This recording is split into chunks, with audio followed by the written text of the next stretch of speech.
scars. I'll brush you off just like the dust upon my shoulder. I have a hunch of who you are. Believe it or not, I got the strength to blow you over.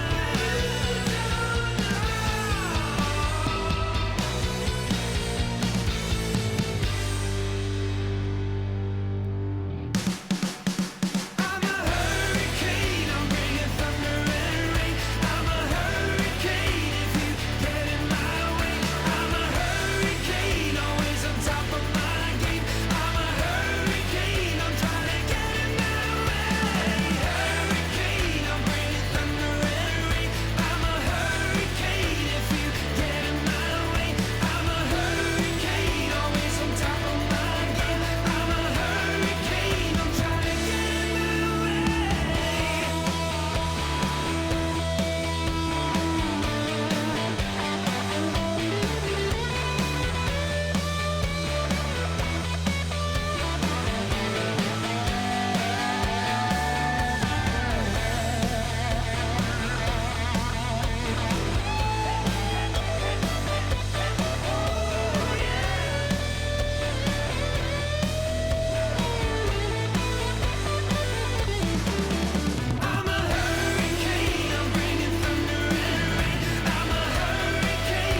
What's up, Dynamo family and Dash family, I guess, too. Generation Orange. You know us by now. But, Mark, would you like to introduce yourself? Yeah, what's going on, Generation Orange family? I'm your host, Mark Segovia, like Sean said. That's Sean Ringross over there throwing up an H. She'll throw up 2 H's now from here on out, like we said last episode. Kind of a slow week for Dynamo news. Nah, I'm just kidding, guys. We all know why you're here. We all know why you're tuning in. Obviously, it's the CR2 sexy faces and stuff like that. But, you know, the other reason why I'm pretty sure a lot of y'all are in here, ready to talk some HHs in H-Town. But before we get to that, Sean, you know, because that is the main entree, but we got to give them a little bit of an appetizer. Don't we? That's right. You know, we did have a game this past Sunday. And before we get to that, you know, we want to hit the poll question of the day, which we always have every time before show time. We usually put it around 8 a.m. Central Standard Time, which is the time zone that we live in currently. Sean, let me ask you the question. Obviously, we're going to talk about Hector Herrera and all that stuff, but obviously that's not the only move that Dynamo have made this offseason. Seba, Seca, Stairs, Clark, and possibly Tinguino, if he signs on. I heard several rumors that the deal's almost finalized, but we'll see what happens with that. What's your grade for the Dynamo offseason as of right now? Obviously, that includes the Hector Herrera news. Does it though? Because he's not an off-season signing now. He's a season signing. He's in season. Well, I mean, we're gonna include him. All right, we'll include him. Well, if we're gonna include him, then we have to include whatever may else potentially happen in the summer window. I mean, we're talking about as of today. Okay, as of today. All right, we're gonna go there. That's a great question. I think if you were to ask me that question yesterday, before official HH, I would have said, you know, a B, you know, B minus at the worst. I felt like Sebas was a great addition. I felt like, you know, the player of movement, moving Tomas on, moving Bahamic on, you know, freeing up some roster space, bringing in Daniel Steres to just kind of help anchor that back line a little bit, drafting Thor, you know, all of those moves put together, I think are very, very important moves. But when you add in, yeah, it really is, Finn. No comment. When you bring into all of that mix, you know, Seca, who we already know is official, you know, and I have on good word that he will be starting Saturday. I brought that up last night on the Houston Dynamo pod. What's up, Finn? Shout out to those guys. But you know, including Seca and all that, including Hector Herrera and all that, you factor all these moves in, and it's just, you know, it's definite A. Like, there's no doubt. Because you look at where the club was when Pat took over in late November, early December.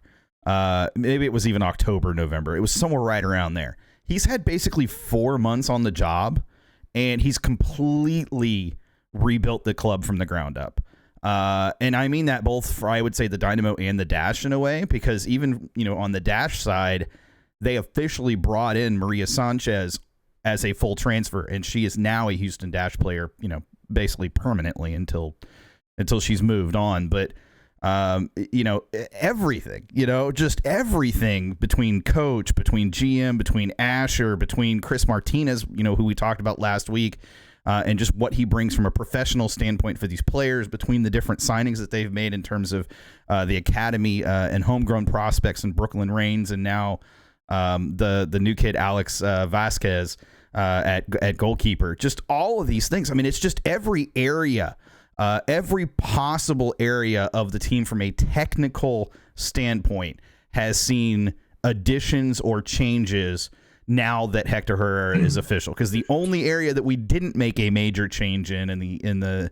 kind of in the off season, if you will, was midfield. But now Hector Herrera really changes that pretty drastically in a very short period of time. Just to correct you a little bit, Sean, the kid's name is Xavier. Xavier, sorry, yeah. I knew it had an X and an A in it and an E. I mean, I only missed one letter. Okay, that's fair. Did I get his last name right? Did I get his last name right? Yeah, Valdez. Let me tell you the Valdez. results. No, I didn't get that right either. I said Vasquez. Yeah. So let me tell you the results of the poll question. 59% of the people agree with you as far as a grade A. 37% of you said B. 3% of you said a C, and it had to be an Austin FC fan or a Frisco fan that gave us an F for 1%. But I mean, I can understand why a lot of people gave it the B, the B rating, because obviously they're still trying to see what happens with these players on the pitch. Obviously on paper, a lot of these players are obviously upgrades on the positions that we currently need help in.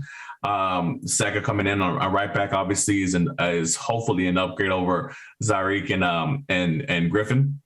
And obviously with Herrera coming in the midfield, he'll patrol that and be the go-to guy, obviously the guy who we're gonna see help us transition from defense to offense when we're trying to go on the attack. And then obviously you have more depth as far as Daniel Steres. Then you have the proven goalkeeper, MLS goalkeeper with Steve Clark. Shout out to him on having his first clean sheet with the Dynamo on Sunday. So I mean we've improved as far as on paper, as far as the player personnel and the depth on the team chart. But obviously, I think a lot of fans are obviously more, they want to see how these players mesh together, things like that. And obviously with a player like Hector Herrera, who's not going to come in till probably the end of June and probably not put on a Dynamo kit until July. It's going to be a while before we see him. So, we're hoping for the positive part where when July does come around and Herrera comes in, we're doing pretty good. We're in the playoff mix, whatever. Hopefully we're not one of the bottom teams in the league, as we've been for the last couple of years, because it'll be a lot of pressure on Herrera, to kind of help us get out of that hole. Obviously, him being the big signing as of today, we don't know what's going to go on in the future. So, but as of today, him being the only signing, we can't. Even though he is a big name, he's going to put butts in seats. He's going to be great for marketing. Obviously, a huge Mexican-American culture heritage here in Houston. So that's going to bring a lot of new faces and a lot of new fans to the stadium. But but speaking from a soccer standpoint, obviously, he's not a goal scorer. He's not a number 10. So I mean, we got to be. Even though I don't want to be the Debbie Downer of the situation. I mean, I'm happy. Don't get me wrong. I'm excited. This is a new era for the Houston Dynamo. I think Pat Onstein and those guys over in the front office have done an amazing job. With the 3-4 months that they've been in Houston, but realistically speaking, as of right now, while Herrera is one of the positions that we do need to really upgrade in, and that's that number 8 spot, that box midfielder. He is a definite upgrade. We're still lacking in other positions. Obviously we're hoping second, helps out with the right back position in the back. We're still in need of a winger. We're still in need of a number 10. Darwin can play that right now, but I don't know if Darwin's going to make it past if he's going to be able to play a full season. Or if he's more in tune to be a super sub, we don't know. He obviously Coco right now. Yeah, well, Coco right now, he's up there right now. But I mean, obviously, he's still coming back from his injury he had in the preseason. So I don't know if Naurama is going to put him in as a starter for Saturday. Hopefully, he does. If he is fit enough to be a starter, I hope he does, because I think he brings. It's not Memo. That's all I got to say. Yeah. I hope it's one of those things where when I saw that lineup, and we'll talk about the game here in a sec, we'll transition into that right now. What did you think about Paulo's first lineup? Having Memo starting over Coco and over Darwin. Obviously, I think the situation was over Coco because of obviously recent injury issues in the preseason. Was kind of surprised that he started over Quintero. A lot of people were surprised that Seren started as well. Your thoughts, Sean, on the lineup that Paulo set out there against RSL this past Sunday? I think that lineup was more of a seeing a couple of things, giving a couple of chances, specifically Memo, making sure to appreciate the players that he has right now, and not overshadow necessarily the players that may be coming in. But I also think to some extent you look at that lineup, and that lineup was there, especially in the first half, the starters, to hold possession, to create opportunities when they could, and to minimize the counterattack opportunities for RSL. And if you look at the possession numbers for the first half, the reason why we didn't have a lot of high quality opportunities on goal is because, first of all, RSL sat back a lot deep in their own half. They really were content to never push too much forward. And then the other side of that is our D mids together, which included Seren and Vera. They clearly had instructions to not lose possession of the ball, and I think that even extended to Memo as well, because there were times that was clearly an opportunity for him to attempt a pass forward, a through ball, or whatever the pass may be, whether it was out wide or just up to Sebas. And instead of doing that, he was more content to hold the ball, wait for additional players to come up, wait for his fullbacks to get into the attack, those sorts of things, and just be more careful with his passing and not try to make it almost looked to an extent that maybe Paulo's tactic there was, don't worry so much about making the one pass that's the game-winning pass. Worry more about the other 99 passes that you're going to make throughout this match, and make sure that you don't give up possession with those passes. And you look at last season, and I think the last couple of seasons, and we've been much more of a daring team when it comes to passes, a very strong amount of, okay, we want to just try to hit the opportunity pass whenever possible, even if it means we give up possession. We're going to trust our defense to handle it. And in this match, it felt completely opposite. And so, from a starting lineup perspective, with that tactical shift in mind, I felt that it was an okay lineup. Now, I say okay. I'm never going to say that was a great lineup, because there were players that I would have rather have seen in certain positions. But, it was satisfactory enough to get a draw. Say what you will about RSL, but there were three other teams just in the Western Conference in week one that got blown out. So, and they were teams that were favored to win their matchups. So, take from that what you will, that, there's probably a little bit of preseason going on there as well. Coming out of preseason, you always have a bit of a slow, kind of weird start. So I think there's just a lot of moving pieces, obviously, there. And I thought Paulo did a decent enough job. I'm not going to give him, an A+ grade as a coach for that necessarily, but I'll give him a C, a B-, a C. I think one of the biggest things, obviously, we saw the match, live, and we saw that the lack of offensive opportunities for your star signing in Sebas Ferreira. I think he only had one touch inside the box as far as, an opportunity to score a goal, and that was off a rebound off a defender. Excuse me.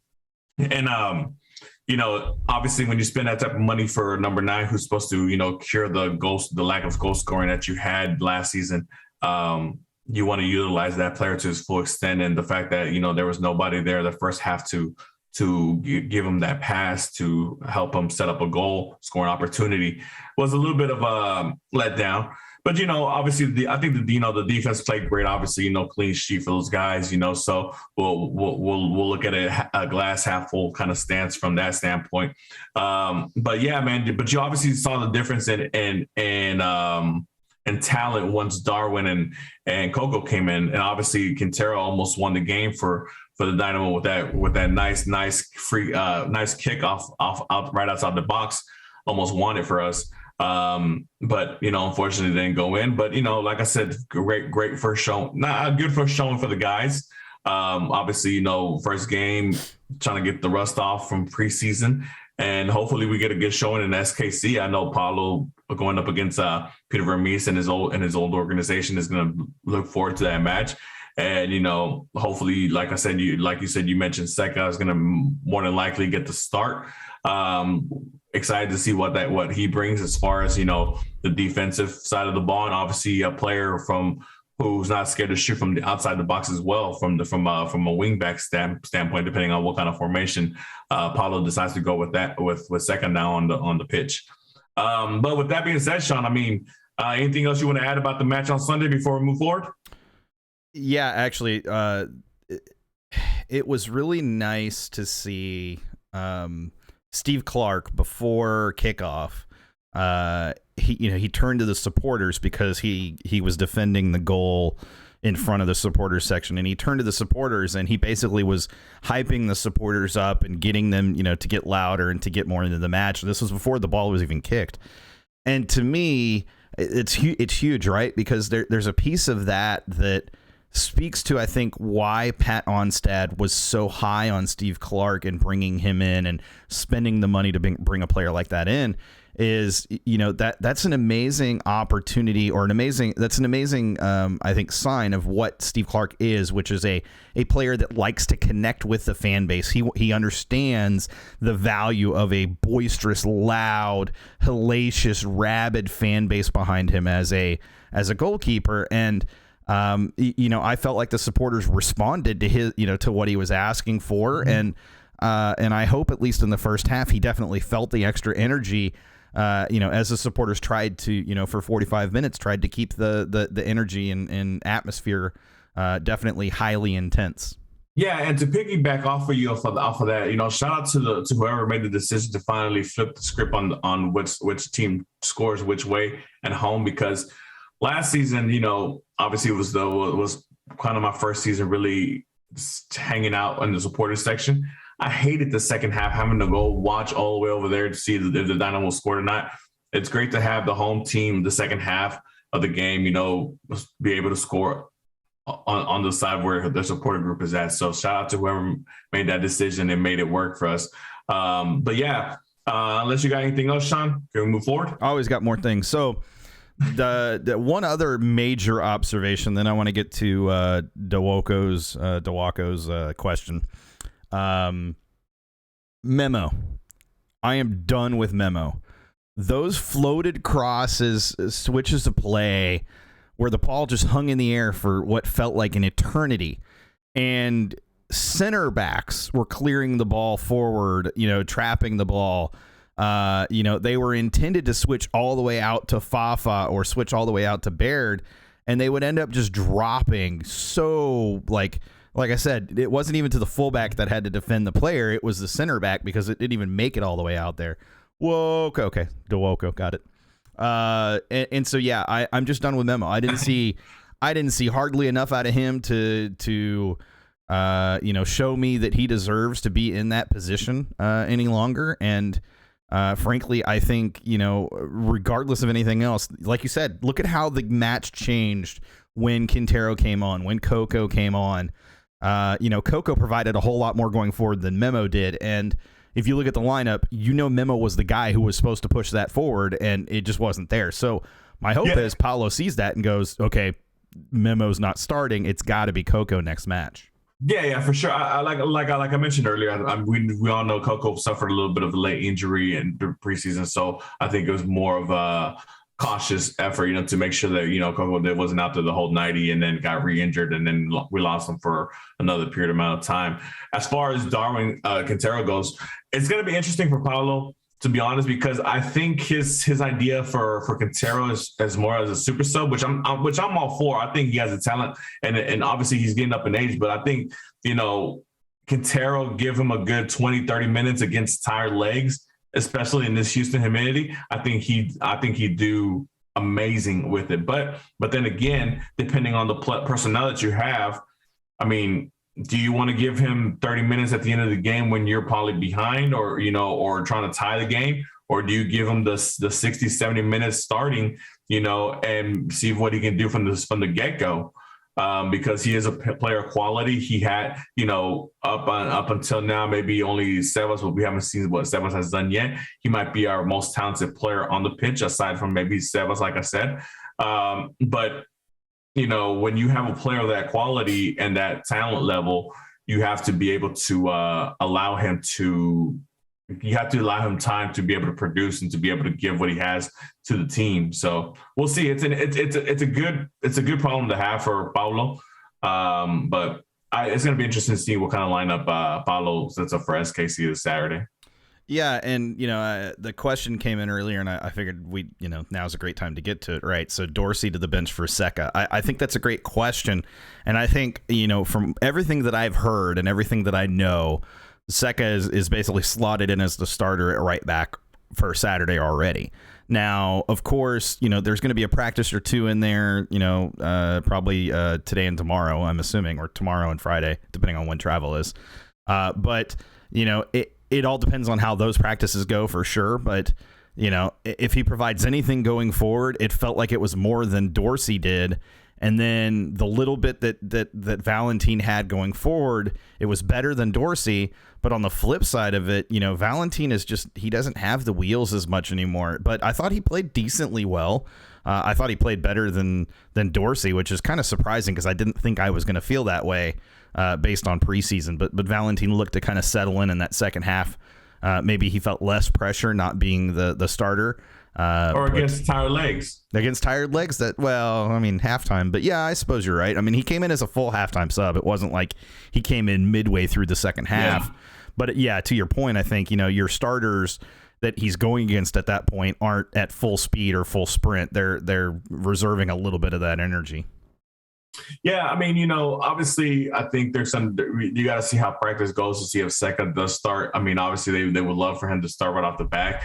Right back isn't really a position where you have to have that much knowledge or have that much chemistry with your back line. You kind of, or if you're right back, you kind of already know where your space is and what you do. And depending on the coach's tactics, whether you're able to go up forward into the attack or not, or you just stay back there. But, obviously if they brought in Seka, with his talent level, I'm sure that they're looking forward to him attacking. And then obviously, them sharing that Portuguese language can be able to communicate without others knowing what the hell they're saying. So, we'll see. I'm hoping for it. Like I said, I agree with you. I didn't see much of a big difference from Griffin, to be honest, and Valentin to that point as well. They're both pretty much average to below average. But it is what it is. It's the first game of the season. You can't really expect too much, but that's what it is. What's up, Death? Yeah, actually, one more point. DeWolko keeps throwing in extra points that I like. He said he noticed that Paulo subbed on Thor while still keeping Sebas in, and to him that was kind of a move that said, yeah, we do want to win this. And I think if we look at the last couple of seasons, it felt like sometimes the subs that Tab would throw on would just be defensive, like he felt like he just didn't have a choice at times, and so it was nice to see Paulo be willing to put Thor on. And to the same extent, it was nice to see Thor get his debut in the very first MLS match of the season for the Dynamo. That's pretty solid. So it was great to see both of those things in the same move. Yeah, for sure. Wearing the iconic number 34. That's a very important number here in Houston sports, as you all know. But Thor, obviously, I'm not sure what we can expect out of the rookie. I'm expecting him to contribute some way, somehow, if he's going to be on the first team and not, I don't know if he's going to go back and forth between for the first team and Dynados, but obviously that depends on what other moves are made and what other players are brought in. But if he is going to be a part of the first team, if he's going to be one of the first options offensively that come off the bench, then I do think that Paulo holds him in high regards, and I expect him to make his coach look good and produce on those high regards. So we'll see. Like I said, it's good to get that first match out the way, get those first professional minutes out the way for Thor. And if he does continue along with the first team, I hope to see him score because I'm ready to thunderclap for that guy. Me too. Sean, anything else? That's it. That's all I'm going to share right now. For more of my thoughts, you can check out yesterday's Houston Dynapod. Went up this morning. For sure. Yeah, Sean is back and forth. He's back and forth between Dynapod with Finn. The other is that Spurs connection that they have. That's the reason, coming together. But I know where his true heart. I know where his heart lies. So it's okay. It's no worries for me. But But there was obviously after the game, a lot of attention to the pregame interview that Glenn had with our new leader, our new maybe quote unquote savior, Ted Siegel. He was asked, hey, are any big signings coming in, any more signings coming in? And he's like, for what I can say right now, yes, there's more players coming in. And then obviously yesterday we get hit with all Twitter timelines, all the social media for Dynamo, linking, making it seem that, Hector Herrera is a done deal. And then after that, that's not all that we're expecting to see. I mean, a lot of names thrown out there, but let's get to Hector Herrera. Let's get to H captain, the Mexican captain, the best Mexican player according to the Mexican head coach Tata Martino at this moment. A lot of hate coming outside of Houston about Hector Herrera coming to MLS, especially with the Dynamo. A lot of the Mexican national team fans are not too excited about this situation. Obviously, it being their best player, him going from a Champions League side like Atletico Madrid to an MLS side like the Houston Dynamo. Regardless of the situation, a player's talent is a player's talent.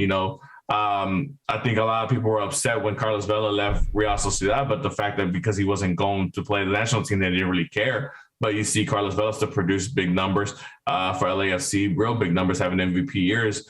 Chicharito, obviously, he had the fumble of his first year, but the second year made a huge comeback, scoring 17 goals for LA Galaxy. And numerous other Mexican players. Alan Pulido at Sporting KC had a decent first season. Unfortunately for him, he's out the whole season this year. But a lot of Mexican players are coming to MLS, Sean. Liga MX isn't what it used to be for them, especially the big name players. They're finding more ways to go through or to achieve their goals by coming through MLS instead of going through Liga MX, which is a good thing for the league. But speaking for Dynamo specifically, Hector Herrera, the biggest signing in Houston Dynamo history right now. To see every news outlet in Houston, Channel 2, Channel 26, Fox, CBS, national broadcast, ESPN's, CBS Sports, to see them talking Houston Dynamo, to hear the Dynamo mentioned, obviously, and rumors and during the Champions League broadcast, like we spoke about last week. The exposure is sweet. It's great. I'm loving the exposure the Dynamo are getting. I've always spoken about this in prior seasons of Generation Orange about, why it's important for the Dynamo to have a winning mentality and to go play these international competitions because of exposure. But when you bring in players like this as well, this is another form of exposure that the Dynamo desperately need and opens so many more doors to a gateway of bigger and better talented players. Sean, Hector Herrera is coming to H-Town. How do you feel? I think it's a little still a bit it's a bit surreal still. It's that it hasn't fully set in and it probably won't. It is nice that it gets to be kind of a very gradual process to accept the fact that this ain't your daddy's Dynamo anymore. Ted Siegel has clearly put his rubber stamp on this team already. In this club already, but I don't think it can be under or oversold just how absolutely incredible this moment is. This player is from an identity standpoint, from a quality standpoint, from a player standpoint, from a fan base standpoint, from an excitement and intensity standpoint. It is the level of signing that gets you noticed on the global stage, and in the global soccer world.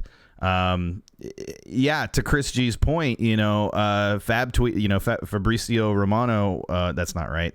Fabrizio, I'll just say that, tweeted about us 3 different times today. This is a guy that's tweeting about guys like Cristiano Ronaldo, Lionel Messi, Mason Mount, all sorts of European players. We'll get to that in a minute, Death. We'll get to that in a minute. But Hector Herrera, just on his own, and I put this on Twitter, why this is so important extends well, and we talked about it last week, but it extends well beyond how he plays on the pitch. At the price point that we got him at, it doesn't really even matter. Now, we want him to play well. We want him to be that key, key player in the key role that it's important. But it really doesn't necessarily matter how good he plays on the pitch, because what he's done is he's elevated the identity. He's elevated the recognition of this team well beyond what they could have done if they just continued in the same way that they were. Even bringing in a player like Sebastian Ferreira, it is not the same. It has not even come close to bringing in a player like Hector Herrera. You mentioned it, Sebastian Ferreira came in and it was kind of like just another day in the office. Hector Herrera comes in and suddenly every news organization that covers any level of sports was suddenly talking about him. In fact, we were on NBC Sports Twitter today, and I have literally never seen that happen for us ever. And so that was kind of an impressive thing for us to make that level of a deal here. Yeah, and to your point, I mean, obviously you're hoping when you're making a big investment in a player like this that he, pays you back with performances, not just off the pitch, but on the pitch as well. That's what we're expecting, because at the end of the day, it doesn't matter if we sign a superstar, if our starting 11 are superstars, if the team is not winning, it's only going to be so much that, people come watch, At the end of the day, you still need a winning squad on the pitch and things like that. We're going to enjoy this moment right now. Obviously, the fact that this is our biggest signing ever in club history and things like that. And we have a couple of months to kind of take it all in, obviously, because he won't be here till the end of June, early July at the earliest, right? So, like I said, you're right to feel the way you do, Sean, as far as like it's a little surreal, because until you actually see him in that Dynamo kit, I know a lot of people have, photoshopped it on him or whatever, done things like that. But till you actually see him in person rocking that orange or that Bayou City kit that we have brand new this season, it's still surreal, man. The Dynamo are making global soccer news, not just American soccer news, global soccer news.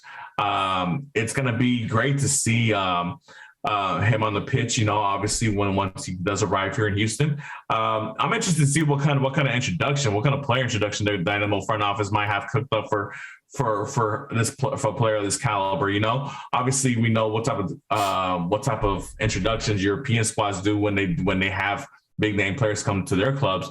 I'm hoping for something similar. I don't know. We'll see. Maybe we can talking to somebody's ear over there and PNC, and maybe get something like that rolling or whatever. But it's going to be exciting to see, and obviously, a lot of things still coming abroad. I mean, whether or not another player gets signed after Herrera, as far as like caliber of player or importance of player to what Herrera is, I mean, that's still, we're still there to see, right? Who knows?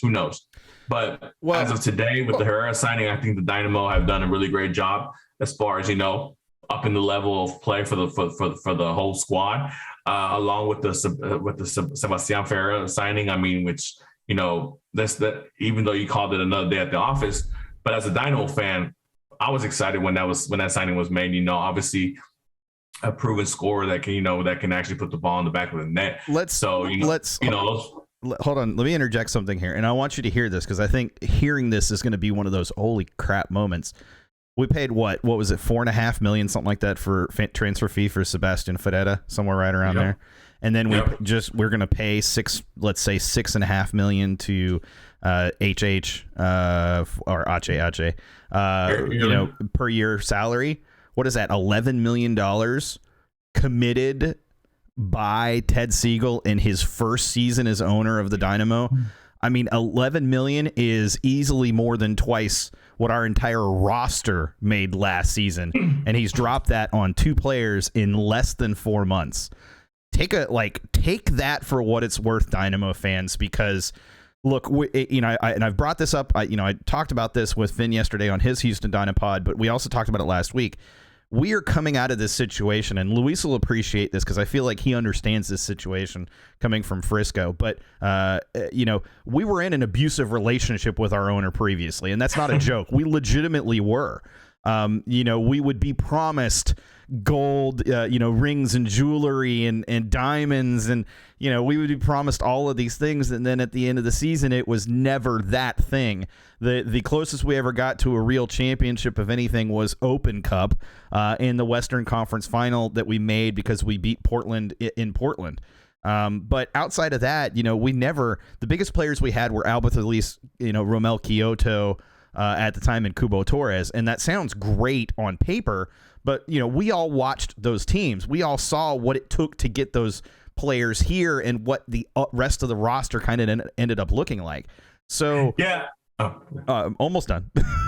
But, so we've been in that relationship. And when you're in that type of relationship and you get out of that type of relationship, and you get someone who comes in who's very good at helping you identify your insecurities and helping you, really overcome your insecurities and really speaks to your insecurities, but in a positive way, hey, it's okay. I love heavier set guys. Not that I understand this whatsoever, but those types of things, like I love the dad bod, whatever it is. I love the facial hair beard thing you got going, whatever it is. But Thank you, Sean. I do, Mark. It looks nice. But it's a situation that we're just not used to, and it takes a while to trust.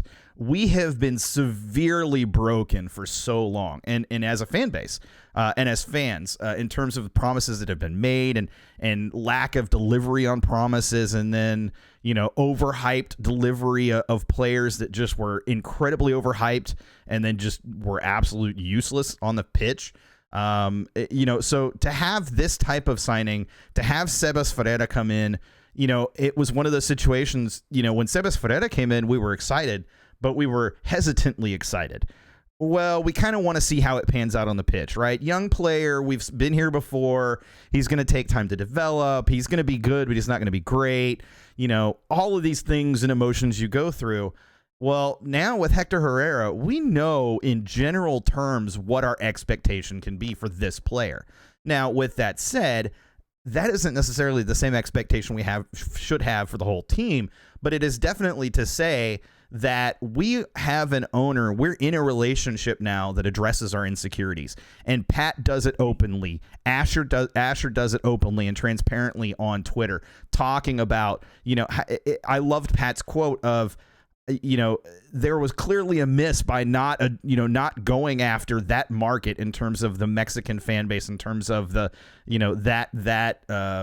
those types of players, in terms of the Dynamo, MLS team. And I completely agree. So anyways, I just wanted to say all that because I think coming out of that type of relationship, it's good for us to acknowledge that, yeah, we were hurt. We were as a fan base very hurt. And now we have this very loving, very caring owner, and it's a little bit odd, and it's going to take a little time to fully trust, but I'm definitely starting to come around on Ted and say, you know what?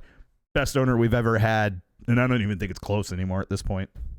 Yeah, I mean, I feel like the Dynamo fan base were wounded dogs. We ended up in a shelter somewhere, and then by the grace of God, we found a foster home to take us in, and they're actually taking care of us. And right now, we're just like, oh my God, we're just a little bit in shock that we actually find somebody that's feeding us, giving us actual content, I guess, as our food source.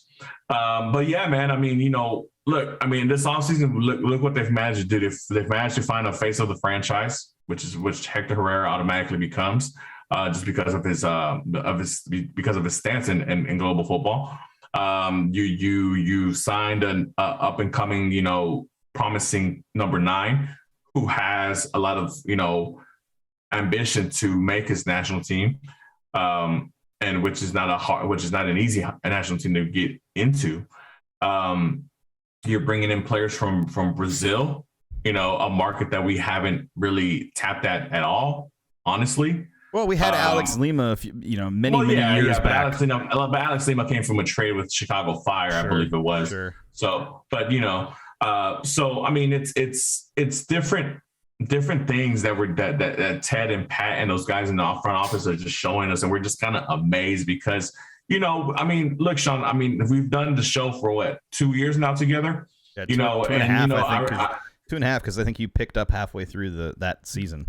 Yeah. So, I mean, and I already remember having, conversations and just shows about, complete what ifs, what if this, what if that, I remember we had a show where I would list a whole bunch of players like that that were actually obtainable, but obviously the ownership had no interest in doing any kind of business where it meant spending any kind of lump sums, lump changes of chunks of change or whatever. So, and it was just sad because, obviously this is our hometown team. We're all soccer fans. We all follow different squads all around the world. But this is our team that's right in our backyard. We want this team to be successful as hell. I mean, like I said, I don't get any check from the Dynamo. You don't either.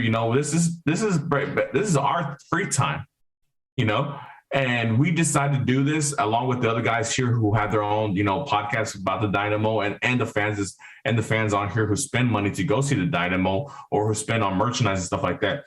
We do that because we have pride in our team and we love this team, regardless of who the owner is or what's going on, the situation. This team is in our backyard. We're going to support that. But with that being said, now that we have somebody, who's actually taking care of our heart and love for this team, it's great to see. I'm just excited to see what's next. I'm just like, it's one of those things where like, it's Christmas morning, Christmas, No. I'm going to correct you. This is Christmas Eve. This is, you got to open that one present Christmas Eve night, and you opened the right present, and you got the thing that you really wanted, but you're looking at, and there's another present over there, and you still have to unwrap it, and you got to wait till Christmas morning. You don't know what it is. You got some ideas because, there were things that you asked for. You had a few things that you wanted. I mean, you look at Paulo Nagamura today, he even said, we still need a player that's someone who's creative, someone who can help create, of course, someone who's got some, the capability to make those passes, to free up a player like Sebas. Of course. I think you asked me this question a while back, but I think it was the last show last season going to the off season that, what positions do we think are dire needed? I told you, look, I don't care about the rest of the roster until we address the number 10 and the number 9 position. Everything else can be in the back burner because unless those two positions are addressed in this offseason, then the Dynamo are not serious about, contending in this league, because you look at every team that's championship caliber team in this league, they all have a dominant 9 and a dominant 10. We're they address the number 9 with Sebas, and hopefully, obviously the preseason, he had a great preseason. The first game wasn't whatever, but we're hoping that he takes over that number 9 spot and does his thing. And that number 10 spot is still up in the air. And we're hoping that, that Ted and those guys have something up their sleeves where a number 10 falls out the sky like Herrera did. But I mean, we'll see what happens. We can only sit here and wait.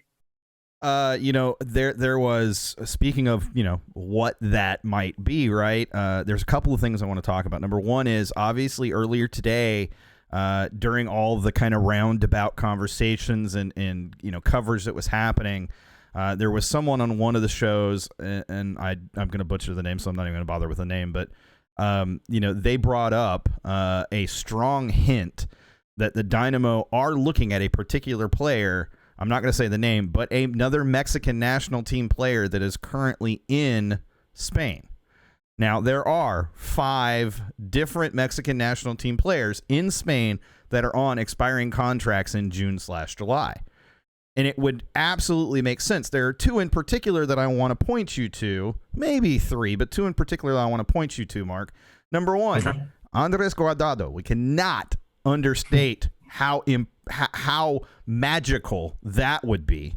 Number 2, Diego Yanez would make a lot of sense as well. And both of these are players who have been brought up previously in conversations that I've had with people.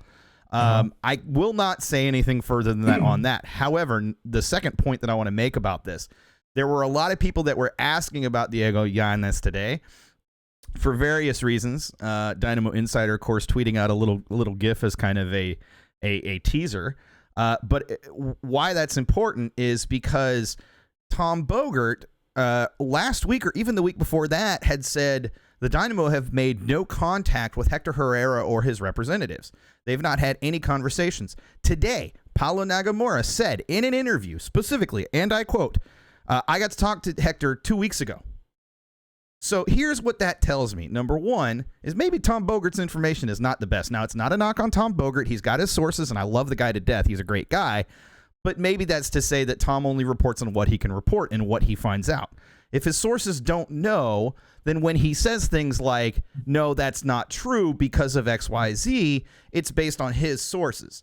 I can tell you from talking to my sources that there is a very strong possibility, or let me rephrase this, from talking to my sources, that the technical and coaching staff of the Dynamo were not informed about Hector Herrera being officially signed until Monday. They had no clue, other than rumors that were on Twitter and social media, that Hector Herrera was even a consideration at that point. Everyone else in the club, outside of the technical and coaching staff, were informed at 7 a.m. this morning by Pat. So I want you to take that and I want you to think about that. There's a reason why sometimes sources get it wrong, because they maybe don't always get all of the information, or they only get the information that's available to them. And so it's entirely possible that someone like Tom Bogert, who comes out and says the Dynamo have not had any, are not interested in Diego Llanes, or have not reached out to Diego Llanes, that may not be entirely accurate. I'm not saying they have. I cannot confirm nor deny.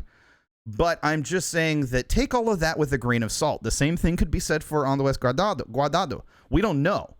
But those are two very key players at very key positions that are very creative players that could possibly come in and do exactly what you've been talking about, Mark. Yeah, I mean, look, Exprimo, I know you want us to talk about it. Technically, we'll get to that, man, buddy. I appreciate the question. As far as the two players that you mentioned, if I had to choose between either or, I would choose Diego Llanes. Now, nothing against Guardado. Guardado obviously is a huge name in Mexican soccer, and obviously he's done a lot in La Liga with Deportivo de La Coruna and Real Betis, which is the club he's at right now. Real Betis, I'm sorry. But he's 36, 37 years old, Absolutely, you know, yes. you know, it's one of those things where, look, if he just, if Ache, you know, I don't know what the relationship was with Aldo, you know, obviously we know that they've been playing together with the national team for so many years, and they play against each other in La Liga currently. Right. So, I mean, you know, hey, you know, if it's one of those things where Guardado wants to come back for, you know, wants to come over here to the side of the hemisphere to play a couple of years, you know, maybe he can reach out and ask him, man, you know, I wouldn't want to sign him on a DP deal for a 37-year-old going on 38 years.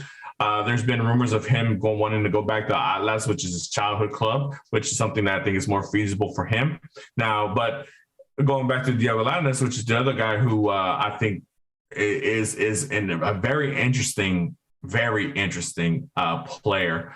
I've managed to watch a lot of matches of him because he played for Club America before he went to Real Betis, and I'm a Club America supporter.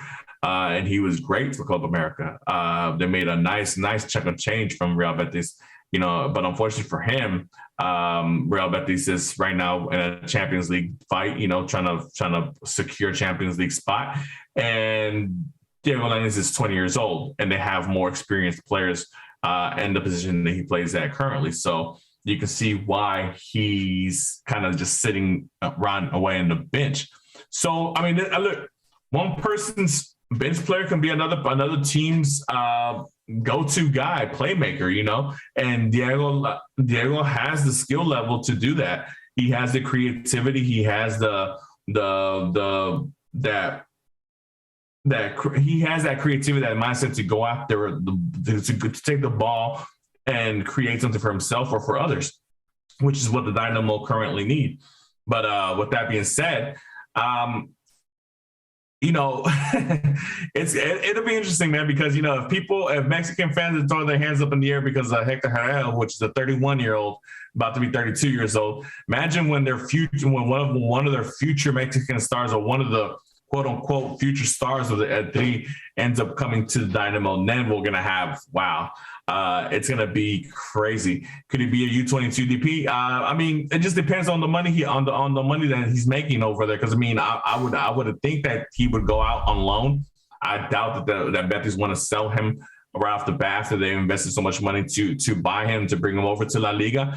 But like I said, with different objectives come different results. So, I don't know if Betis expected to be in the situation they're in now, to be fighting for a Champions League spot, in La Liga. So obviously they might be looking for more experienced players to help them, guide them to that, which creates an opening for a team like Dynamo to get a player of his caliber on loan, and then maybe negotiate, throw an option to buy it there, and then if he does well and Betis accepts the option to buy, then hey, look what you got. The future of the Dynamo right there alongside the current face of the franchise. Yeah, I mean, let's just say that's they're out there going, right? If I'm the Dynamo, if I'm Pat or I'm Ted, well, if I'm Pat, and I reach out to Real Betis, I'm asking very specifically, what is your future transfer fee that you want to talk about? Because I am, if I'm looking at that type of player, I'm looking at to loan them in for the remainder of this season, after the in the summer, and then from there, I know that this is a player that has a pretty high ceiling, and in the right situation could, let's be honest, could be an explosive factor in a very positive way, and in an area, in a city that is craving this. These level of players, consistently, and the partnership would already be there between Hector Herrera and Diego Llanes. But I wanted to real quickly address what C asked. He asked, could he be a U22 DP? Let me correct one thing that I think is a misnomer that's out there right now. There is no such thing as a under 22 designated player. There are two different mechanisms that are in play for young players. Number one is young designated player, which allows for a player who is the age of no older than 23 the first season that he plays in MLS, and they have a specific mechanism around the salary, like the maximum salary that they can make, the minimum salary they can make, and how all of that applies, and how and half season is different than a full season, all that. Then there is the U22 initiative, which is what C is talking about here. The U22 initiative is not designated players, though. They're different slots. They're handled differently. But with that said, I don't know how old Diego Llanes is. I haven't gone in depth and looking at him. He's 21. So yeah, I mean, he could be a U22 player. He could be a young DP. There's lots of mechanisms. There's lots of moving parts. And if there's one thing that Pat has learned in his time at Columbus and elsewhere, is he has learned how to maximize every single MLS mechanism that exists. And there is a lot of MLS funny money out there. So going back to what Real Betis paid, obviously, if this happens and they put an option to buy for Diego Llanes and that loan whatever, Betis paid Club America $15.5 million. $15.5 million transfer fee right now would be top three all time in MLS history. Obviously, we know the club that has the other top three spots actually. It's all Atlanta United. So it'll be interesting. I mean, like I said, I know he's a 21-year-old player. So even if Betis did have a thought of selling him, they would at least want to recruit at least the $2 million that they sold him for, because no 21-year-old player doesn't still have a ceiling or enough time to reach that potential level of ceiling, And I do think that he has a lot of faith in him that he is gonna pay back whatever that they paid for him. So, like I said, right now it's just not his time because of the situation that Betis is in, and the objective has changed for them. It's an interesting perspective. Interesting proposal for the Dynamo to even be mentioned to a player of caliber like that. It just shows you how much this Hector Herrera move has opened up the doors for the Dynamo. And And okay. Okay. Yeah. So I mean, it's great to see the Dynamo being linked to players like this. Now, whether or not he comes over, if he comes over, look, I would be stunned, surprised, et cetera, whatever other adjective or whatever other expression you can think of as far as surprise you can put that next to. But this Hector Herrera situation has made anything possible, or at least more feasible. So we'll see. We'll see what they have up their sleeve. I mean, even if it isn't Diego, but another player of similar traits, or maybe a player that's a little bit older that has the same talent level or a more polished talent level. I'm still looking forward to that. I mean, obviously, look, from the soccer standpoint, Hector Herrera carries a lot of weight because of the Mexico national team, and we know how huge the Mexico national team is as far as the global standpoint of soccer is. That's the golden goose of FIFA. That's the national team that makes the most money all around the world. Obviously, they're never the best team in the world, but they're the most profitable, most marketable team in the world. So that's why a player like of his stature brings a lot of noise, But we'll see. We'll see what happens. I'm interested. Like I said, I've been invested with the Dynamo during the last 7 dark years that we've been having. Why would I be invested now? And like I said, look, if you're not a ticket holder, or if you don't have a ticket package, you might want to contact a Dynamo rep and get that started, because if a player like that comes in after Herrera, man, these prices are gonna go up. Yesterday's prices are not today's prices. And that's going to be true for like single, match tickets as well. You're going to see a lot of those single match tickets that are on the resale market. They're going to start going up in price very quickly because of the, the increase in excitement and all of that around the club. For sure. It's not. I mean, you got to start buying up those July dates, because one of those July dates is going to be the first match for Herrera, and how many people are going to want to pack. And man, it's going to be. You know what, Sean? It's going to be nice to see that, because, since I want to say the last season, the last time I seen PNC or BVVA, when it was previously called, packed was maybe the Western Conference Final, where man, you're just so excited for that atmosphere there against who I think it was Seattle Sounders. Man, it's going to be great to see a packed crowd like that again. That's what I'm hoping for. Yeah, for sure. And I think we will see a lot more of that, especially as time goes on. It's going to be, I'm just telling you right now, we're going to see a lot more season ticket holders coming in just from Hector Herrera. And then, like you said, if there's another player, whomever that player may be, if it does end up being Diego Yanez, I mean, the sky's the limit for ticket sales at that point. For sure. I just want to go back and go over the tactical fit for Hector Herrera, the question that Ex Primo I had asked us earlier. Look, man, as far as a box-to-box midfielder, I mean, he's by far way ahead of Memo as far as the number 8 goes. And the only other 8 that we might have is Seren.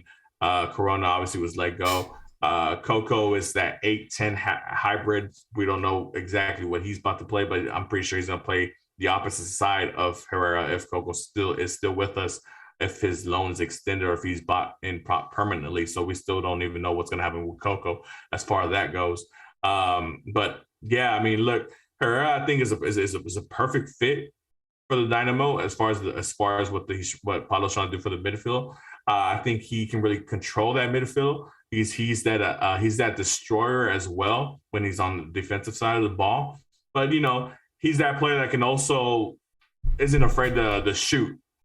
I know I caught myself a couple times, during the match yelling at players like, shoot, you have the open shot, from my standpoint, from my viewpoint, but they were just scared to shoot, or they just wanted to make the extra pass to get inside the box or whatever. But sometimes, look, you gotta have that option of being able to shoot outside the box. You got to let the defense know that, hey, you're not scared to shoot from out there. And Herrera isn't. Obviously, his last goal with Mexico was during the Gold Cup tournament, and I believe it was against Canada here in NRG. The last goal he scored to secure that win for them, that last minute win for them to advance to the final. So we'll see. We'll see. I'm excited, but I think Herrera's fit to the Dynamo is perfect. But with that being said, is the team complete?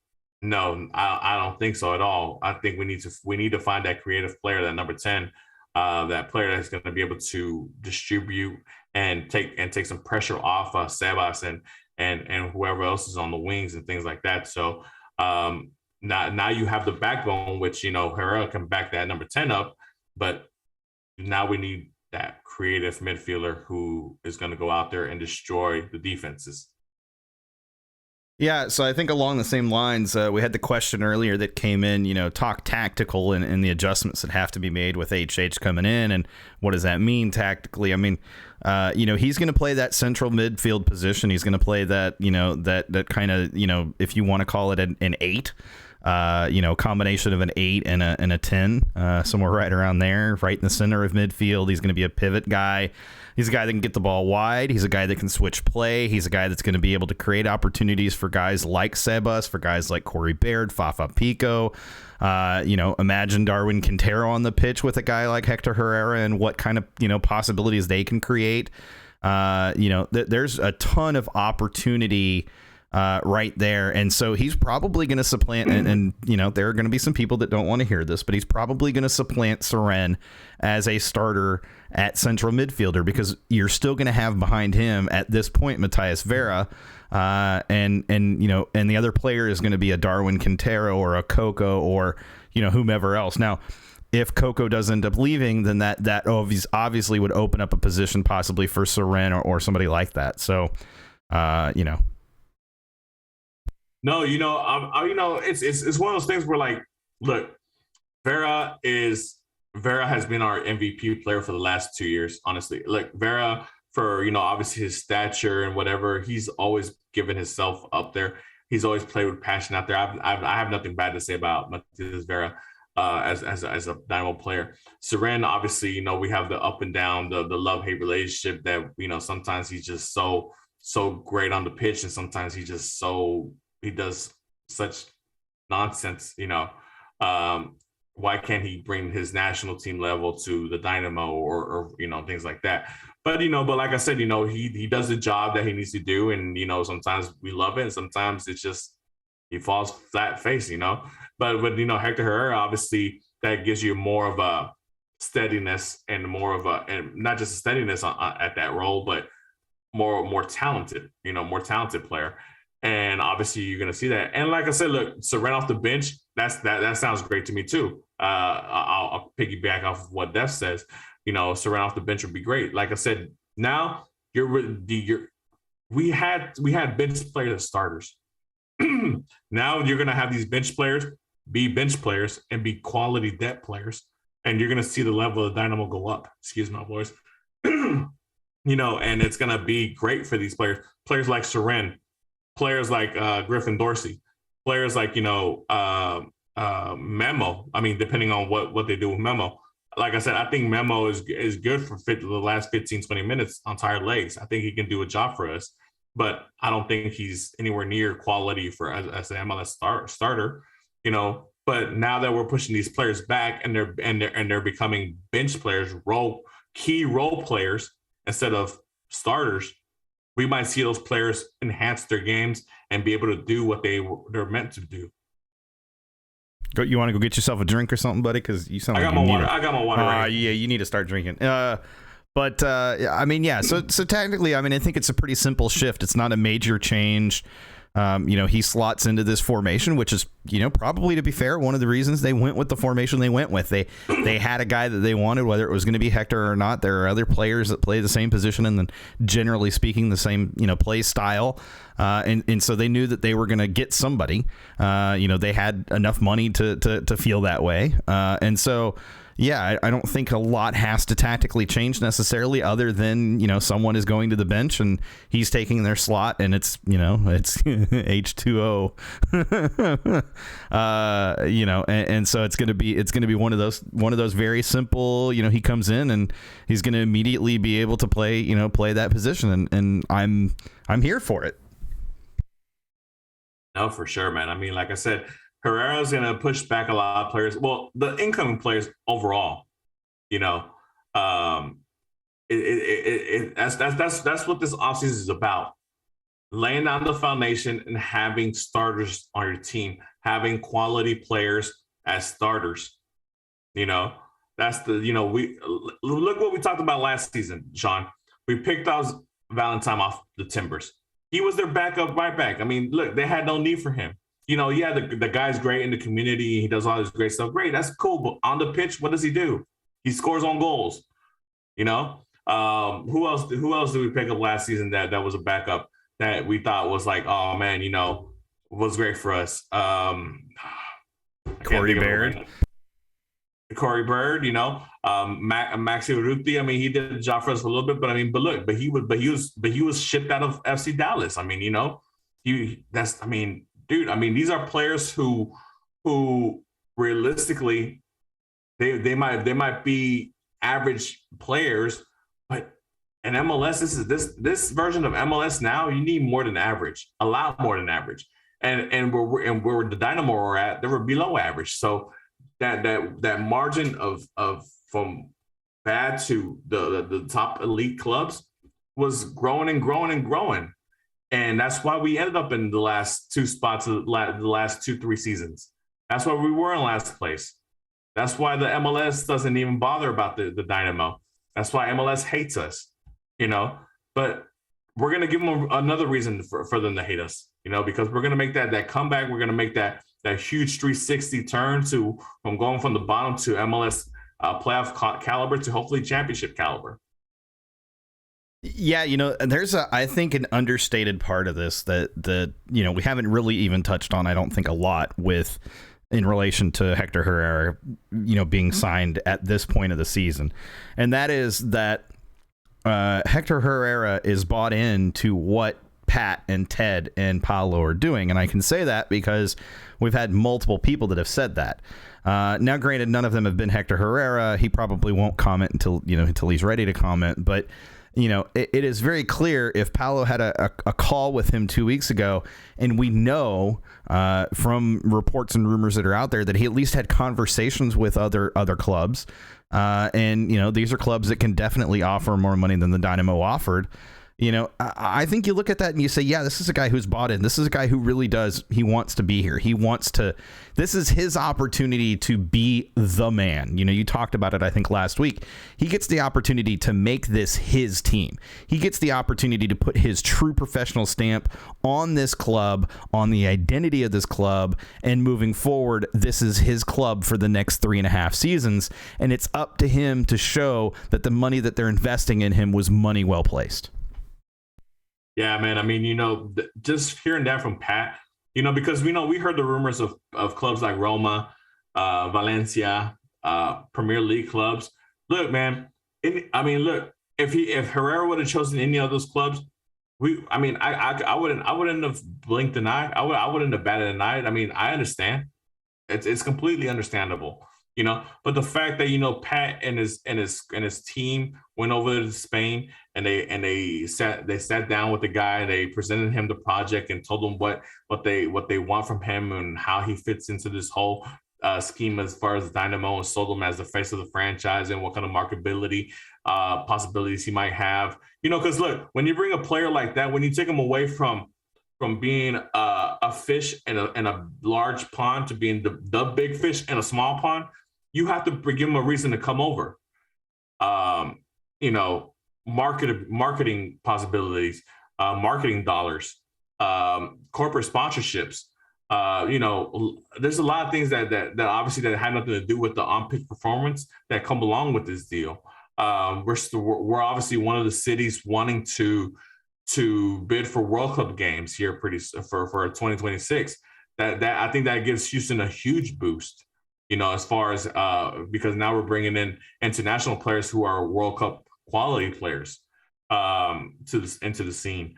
So I mean, it's a mixture of different things that I think Hector Herrera saw the bigger picture and saw why he needed to come over here. And look, and I'm sure he chatted up with Chicharito or Vela or whoever else he has connections with that's come to MLS. And look, those guys are not hurting. Those guys are enjoying their time here. Chicharito, Vela, Polido, all those guys, they're enjoying their time here. Otherwise, they wouldn't have came. They wouldn't have signed.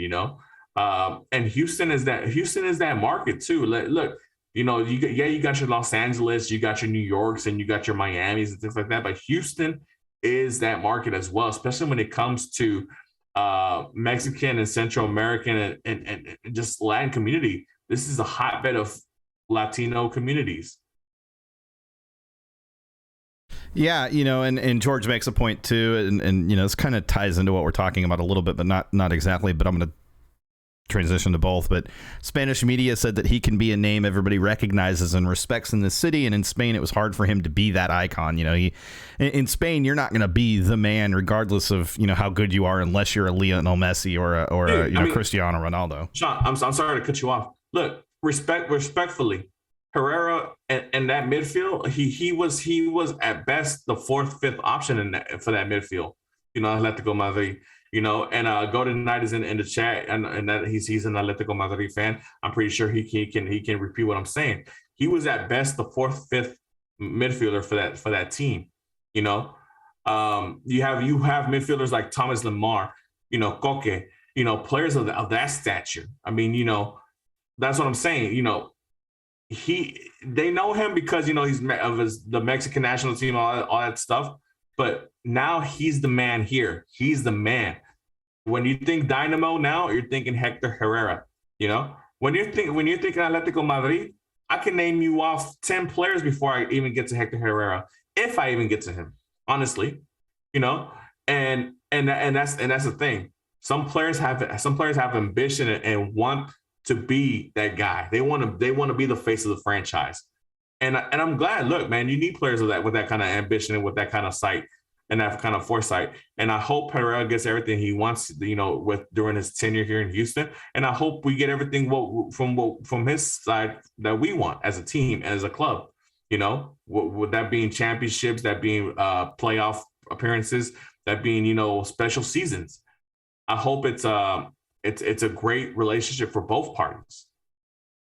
I'm ready to watch him end up marking Chicharito when we play LA Galaxy. I'm ready to watch him mark a little bit of a Diego Rossi or not Diego Rossi, Carlos Vela or the other guys on LAFC. I mean, there's so many players in this league that he is going to enjoy playing against. That. And he's a guy who's known to be a team leader. He's known to be that type of player. And I mean, it's just incredible to me that you can get a guy who, respectfully has 2 to 3 years left in his tank easily. That's about what we expect. And you get him at the price point that we got him at. And he's a top level player, elite player, if you want to go that far, on the global, level. It's no longer a matter of us looking at these players and, that are in South America and, we're looking for the next big thing.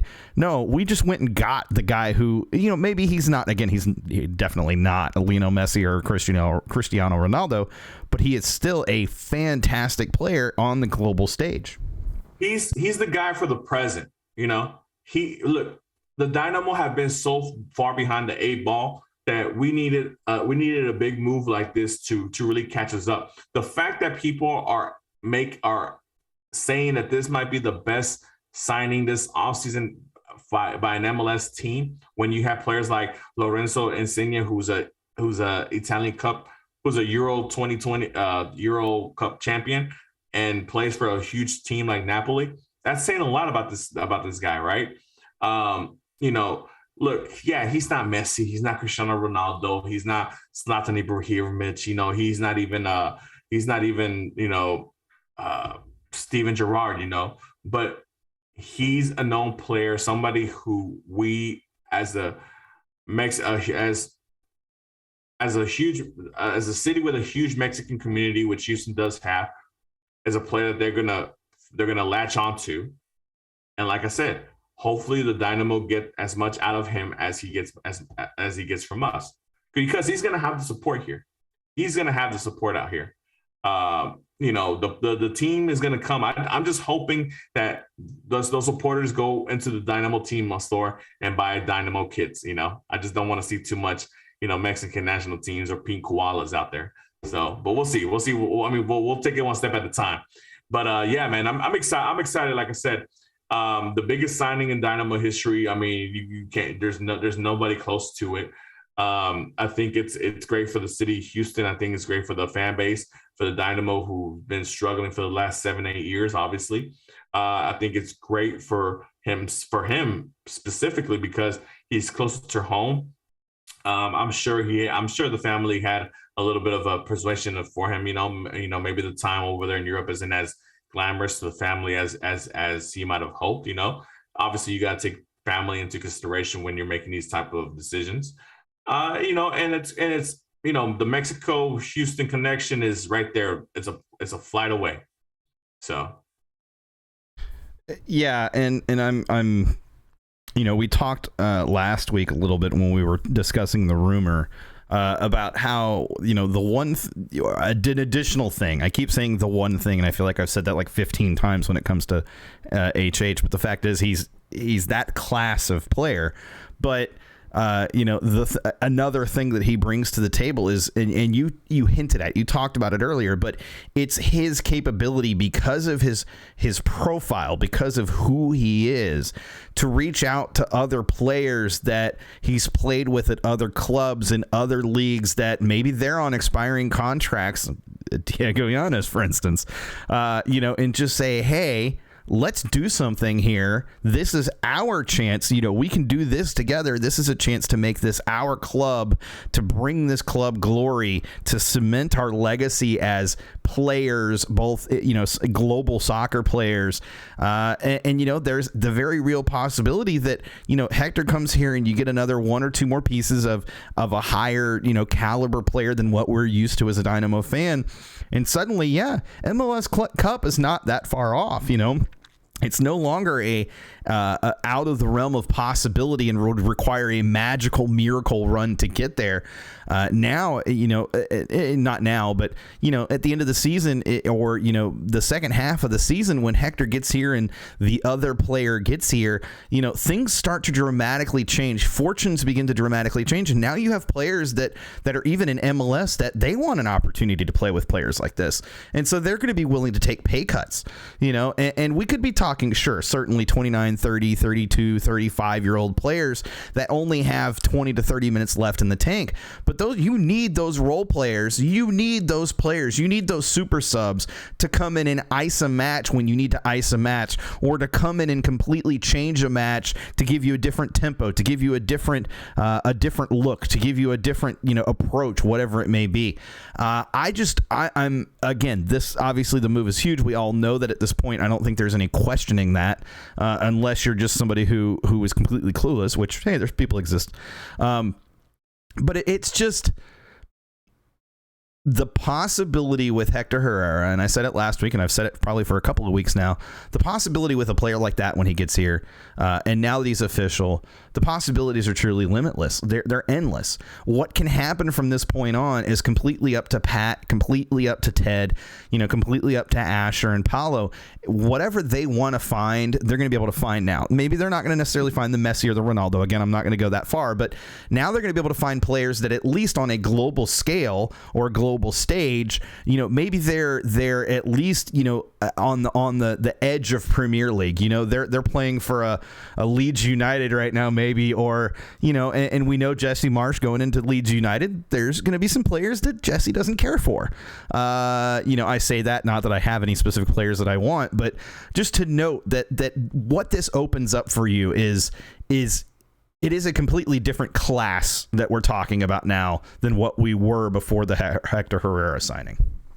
No, I mean, yeah, and look, man. I mean, and just just going out of the realm of possibilities here. I mean, even on his own Atletico Madrid team, I mean, he's talking about players like Luis Suarez. I mean, even though all the connections to Inter Miami and stuff like that, whatever.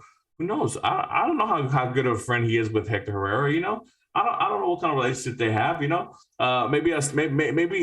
you know what, the Tim Parker Teenage Hanabi partnership isn't going as well as we thought it would. But guess who's available for Atletico Madrid on free? Felipe. Maybe he's the answer at center back that we need, the leadership in the back that we need. Just different things can happen, man. But those things don't happen until you nail down the first nail. You hammer down the first nail, and that's Hector Herrera. Now these possibilities, now all these other players and possibilities are open to the Dynamo because they've been exposed. So here we are. We'll see what happens. Yeah, I want to take a step away from Hector Herrera for just a minute, and I want to talk about one more thing real quick, and that is the announcement that the Surge made yesterday. It might have been today. I've lost track because the days are starting to kind of run together. All of this Hector Herrera stuff has made Twitter feel completely chaotic. But the Surge announced that they are now going to be officially supporting the Houston Dash. And this is huge. This is important because this is a men's soccer team supporter group. This is a Dynamo supporter group, the first one that has bridged or is bridging that divide between the Dynamo and the Dash. And with with this, and why this is important is because the Dynamo last season, when the rebrand happened, there was a very strong push for, we want to be known as one club. And that extends to, the women's team and the men's team. Both are teams, but they are part of the same club. They are part of the same identity now. They are part of the same organization, and they operate within the same organization. And Ted has made moves on that side of the business as well, that side of the organization as well. We've seen Maria Sanchez, of course, be signed to a full transfer from Tigres, and what an incredible player she is. And by the way, the marketing opportunities for Hector Herrera and Maria Sanchez cannot be understated, because those are two Mexican national team players for the female femenil side, and then the men's national team side. But both are very huge marketing opportunities in this market in particular, especially.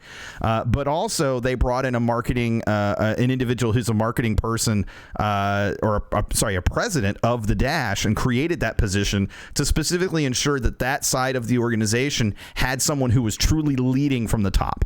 And that's an incredible move as well. And just all of the different things that are going on. But another reason why this is huge, and I want to say this, and I want to make sure this is very clear, is the reason why one club is such a huge deal, because there are going to be guys, I'll be honest, there are going to be guys that go, whatever, it's just NWSL, it's women's soccer, I don't care. What this is signifying is the idea that there is equity between both teams. There is equality between both teams. It is no longer that men's soccer is better than women's soccer. It isn't even that they're two separate, soccer. It is now soccer. Houston Dynamo FC is a soccer club, a football club if you want to go there. It is not a men's soccer club. It's not a women's soccer club. It is a soccer club. And at the end of the day, that equity, to me, all equity, is super important to me. So I was really excited to see the Surge jump and take that dive. Yeah, round of applause to those guys, obviously, to do that. Obviously the Dash ladies, and they've been real successful these last couple of years under Clarkson, and to go out there and show support for them. That's one of the things that I'm looking most forward to, as doing myself personally, and it's great. The European clubs do it. You have your Chelsea women and your the Liga MX do it as well. With obviously we played Tigres, and we just played Pumas earlier today against the Dash. So it happens all around the world. These clubs are all under one umbrella, and there's no reason why, except for the fact that NWSL and MLS can't really come to accordance to things. But that's the only reason why the Dash is still the Dash, and not just Houston or whatever. But neither here nor there. I'm happy that they've gone under this one club mentality. And it's exciting to see. And obviously with the players that the Dash have signed as well. It's interesting. I follow women's soccer as well. I mean, I was excited to see the Dash play FC Barcelona in that little tournament they had last year in Portland. I just wish it was here in Houston. It would have been great to see, Rachel Daly and Shea Groom and those gals, go up against Barcelona, the treble winning team over there in Europe. I follow Arsenal women as well. I know a lot of the people like, Hattie does follow them as well. So, I mean, it's great to see, that side of the perspective of football, especially the women's game growing up so much from the club level, because obviously we know that the national team, the U.S. women's national team, is obviously the biggest thing as far as national team go. But it's good to see the clubs growing up and getting recognition, and actually getting some recognition out there globally. We have great players here. Rachel Daly being one of them. Is a great ambassador for NWSL and obviously being English international. Jane Campbell is a great pioneer for as well. Nice goalkeeper for the U.S. women's national team. And and the other ones, Maria Sanchez, obviously La Bombi, like Jake has been on here preaching about on the chat earlier today. She's a great acquisition, obviously coming from Tigres and having that Mexican heritage and as her background as well is going to be doing well for her. So, I mean, I'm looking forward to the ladies, and look, I wholeheartedly expect, those ladies to be out there, championship caliber and stuff like that, and be out there, fighting for trophies and silverware. So we'll see what happens. George says, mi amor la Bombi. Yeah, man, I got so much love for Rachel Daly. So, I mean, hey, shout out to Rachel Daly, but, yeah, man, it's gonna be great to see, and I'm gonna be happy to be out there standing with those guys, Bayou Republic, standing side to side with that supporter group, being a member of the Surge and cheering on our Dash ladies. So, yeah, absolutely. Obviously I'm passionate about it, so I'm glad to see it happened. And seeing the way that they did it with the official announcement type thing and sharing the announcement with Bayou City Republic as well. Just all the different layers and things that went into it. Just really cool to see and really heartening to see that level of support and that level of, I almost want to call it professionalism put into that. I think it is really cool. And then to have that happen right on the heels of such a wonderful first, home opener for the season for the Dynamo, and how the support across the board at Hustletown was, and how full the sections were, and how intense that support was. Just all of that, coming together this week, I think has been really cool to see. But guys, I know we normally stop at 9:00, but we thought with the Hector Herrera news, maybe we'd mix it up a little bit. We'd do something a little bit different, and we'd invite a guest or two on. So Mark, if you're good to stick around, I'm going to bring our guest in and let them say hi, and we'll talk a little Hector Herrera with them as well, and kind of get their take on some things. Sounds good to me. I mean, look, the more the merrier. Obviously, our opinions about the Hector Herrera situation. We're all excited, but we want to hear the excitement from other people as well. So that's why we're bringing in these guests. Hopefully, they share in the excitement that we have. But even if they don't, happens. Damn straight. What's up, Colin? Welcome to Generation Orange. How are you, sir? How are you, Sean? How are you, Mark? I'm doing pretty well tonight. Throwing up the double H's. That's all I'm doing right now. Definitely repping the H, I see. Oh, absolutely. Double H's. So, yeah, obviously the news of the day is Hector Herrera, official with the Dynamo, will be coming in the summer. We talked at length about it, but we wanted an opportunity to bring in some other guys potentially and let you guys talk your take on this, because it's such a big deal. This is such a monumental occasion for the Dynamo. So tell me, what are your thoughts? Anything goes. You say what you want. I mean, obviously, as I'm sure Sean can agree with me, as a USA fan, USMNT fan, and a Dynamo fan, it's conflicting, but I'm all for it. I mean, in my opinion, here's how it goes. Dynamo is higher than USA, in my opinion. I'm a bigger fan of the Dynamo than I am the USMNT, so this is like a no-brainer move, in my opinion. I think it's honestly the best possible player that we could realistically sign. Like, in this state that the club is in, I don't think that there's a smarter move that Ted Siegel and company can make. And whenever we first heard the news break out, I wanted to be optimistic, but I also wanted to, stay in reality. I mean, this type of move has never happened. The biggest move we've ever made, apart from this, was Cubo Torres and then Sebastian Ferreira, and then now Ted slam dunks the previous record of Sebastian Ferreira with Hector Herrera, and wow, it's nice being a Dynamo fan right now. It's really good. Yeah, man, it's one of those things where you've been let down before. You were just kind of hesitant to give your heart up again, type of deals. Yeah, I mean, we've always been let down as Houston fans in general, but especially as Dynamo fans, we've always been let down, and we've never had a competent ownership group. And I think it's come to a surprise as all of us of how much they've done in the short amount of time they've been here. Ted hasn't even been here in a year. He's already signed 3 DPs, teenage DB, Sebastian Ferreira, and Hector Herrera. I mean, it speaks for itself, really. One thing I do, what was that? No, I was gonna say, and it also makes you wonder from a business standpoint. I mean, look how much traction it brings to Dynamo and Ted Siegel's investment. Oh yeah. What kind of equity, what kind of value? I mean, like what kind of marketing and sponsorship possibilities open up because of this, not just in the U.S. and not just in Houston in general. Because I mean, I know we have a lot of Fortune 500 clubs here in our backyard, 500 companies in our backyard, but internationally, Mexican companies and stuff like that. This move definitely opens up the realm of possibilities. It opens up doors for other stars to come to the team. And I mean, if you were at the game, you saw the Hector Herrera jersey being given out to a fan. I mean, and that was a whole 2 days before the news released.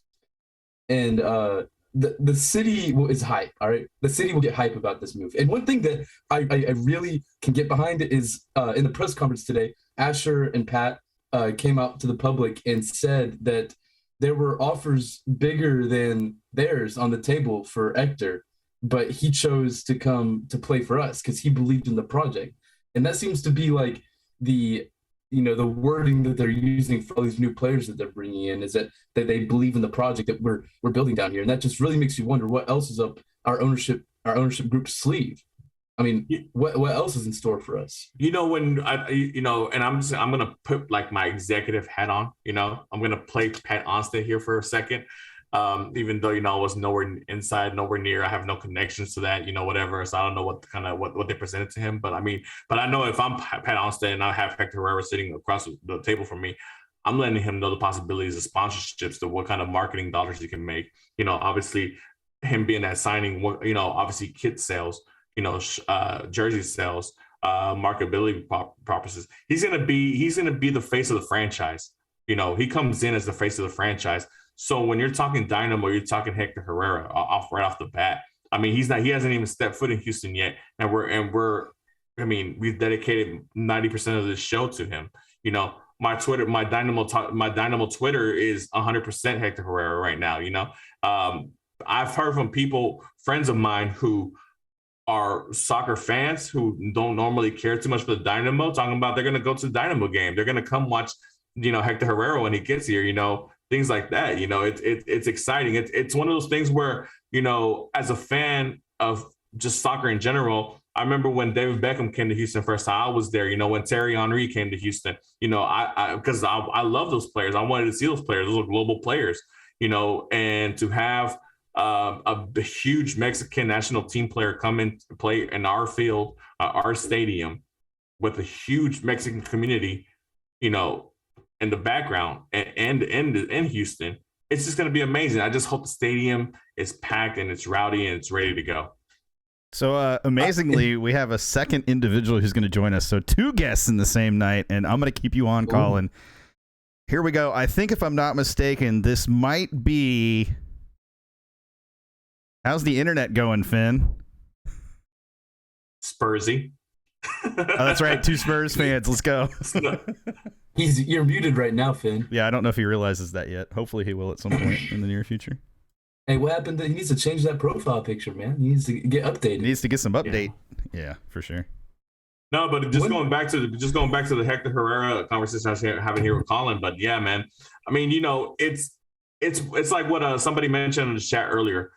Playing in Spain is great and all that stuff. It's something as a player, you aspire to wanting to play in La Liga or Premier League, Serie A, one of those big top 5 European, leagues. But once you've done that, once you've been there, done that, what else do you want to be known for as a player? And if everything goes right here, Hector Herrera can end up being one of the biggest Dynamo legends ever.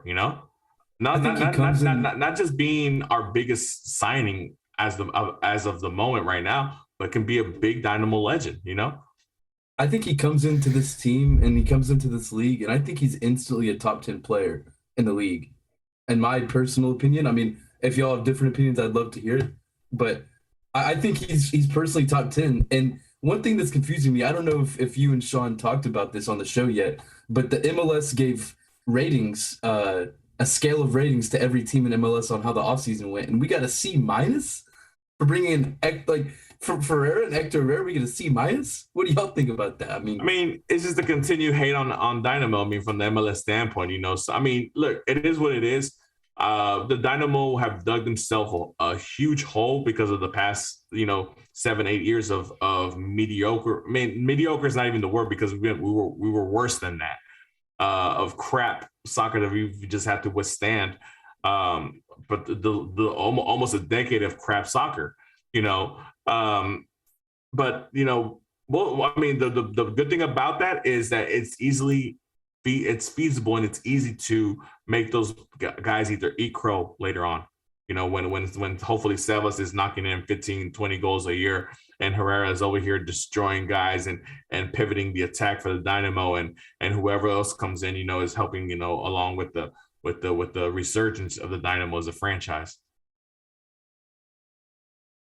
So where does he fit into this lineup when he comes in? Who's the odd man out, and what position?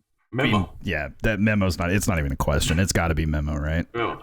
The question here, I think the bigger question here is what goes on with Coco, because ideally I would love to see Coco and Herrera play together, but obviously Coco's loan ends when Herrera comes into the Dynamo, so we'll see what happens with that. But yeah, that right there would be the bigger question for me, because if you're just talking about who he replaces, he obviously replaces Memo or Seren, depending, on the starting lineup that was on the starting lineup that was given out this past Sunday. But yeah, easily. I was just real quickly. I don't know if you guys can see the Zoom window right now. I know they can see it on the stream, but Finn did indeed switch and he's unmuted now. He switched his profile picture for you. I like that one a lot better. Looks nice, sir. I see that. I'm here now. What is up, Finn? Oh, not much. I feel like I was literally just talking to you last night. Sure feels that way. We stayed up late. Well, there you go. So I saw Colin. He was zipping it up a little tighter. I saw that. I saw that switch. It's getting hot. Oh boy. Gen Orange After Dark has definitely arrived, boys. Are you still streaming? Are you still on Twitch? Oh yeah, we are still live right now. You are live on Generation Orange for the first time ever, Finn. Why, hello everyone out there. Thanks for having me, guys. No problem, Finn. Even though, we have that Spursy Arsenal rivalry, but, it's always good to have, the common bond of being Dynamo fans and being Dynamo podcasters, and, just getting your opinion and take on it. Obviously, Hector Herrera is the big news for today and probably for the rest of the week. Just your thoughts, your general thoughts about it. I wasn't up late with y'all last night, so I kind of want to hear what you got to say about it. Well, I agree with what Colin said. I think he's a top 10 player as soon as he comes in. I think he's going to change everything about the Dynamo as we know it, from, the exposure in the media to hearing our team's name spoken on a Champions League match on television, how PNC is going to look when he gets here.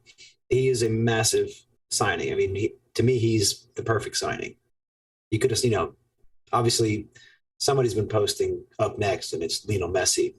photoshopped into a Dynamo uniform. I've been seeing that today, but that would be better.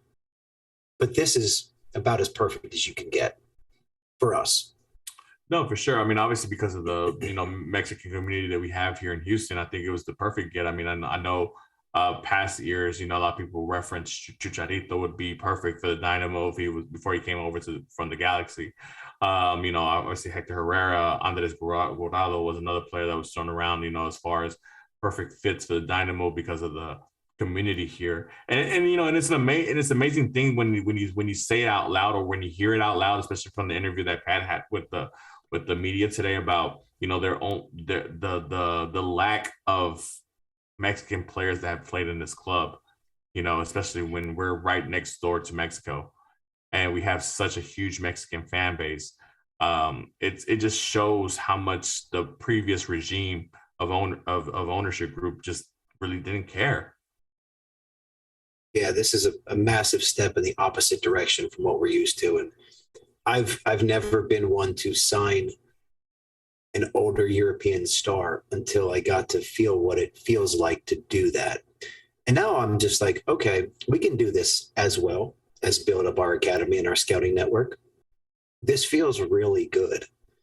There's not many times in my sporting life as a player or whatever, coach, fan, that I felt this good. This is euphoric. I'm tingly. For sure. Sean, let me get back to you about it, a little bit. We talked about with Colin before Finn got on, obviously we want him to perform on the pitch, and obviously Colin and Finn agree that he should be an automatic top 10 player once he steps on the pitch for the Dynamo and comes into MLS. But I mean, just from the financial standpoint, the financial investment that the Dynamo are giving to him to show him the reason why he comes to the Dynamo. I mean, what does that say to you as far as, the ownership group and as Herrera of the player himself committing to this project? For Ted to do this in his first full season shows his commitment. It shows his intention. It shows his desire and his passion for soccer. And it shows that he truly does want the Dynamo to be a winning organization and wants the Dynamo to return to the days where it was not unheard of to hear the Dynamo in an MLS Cup final.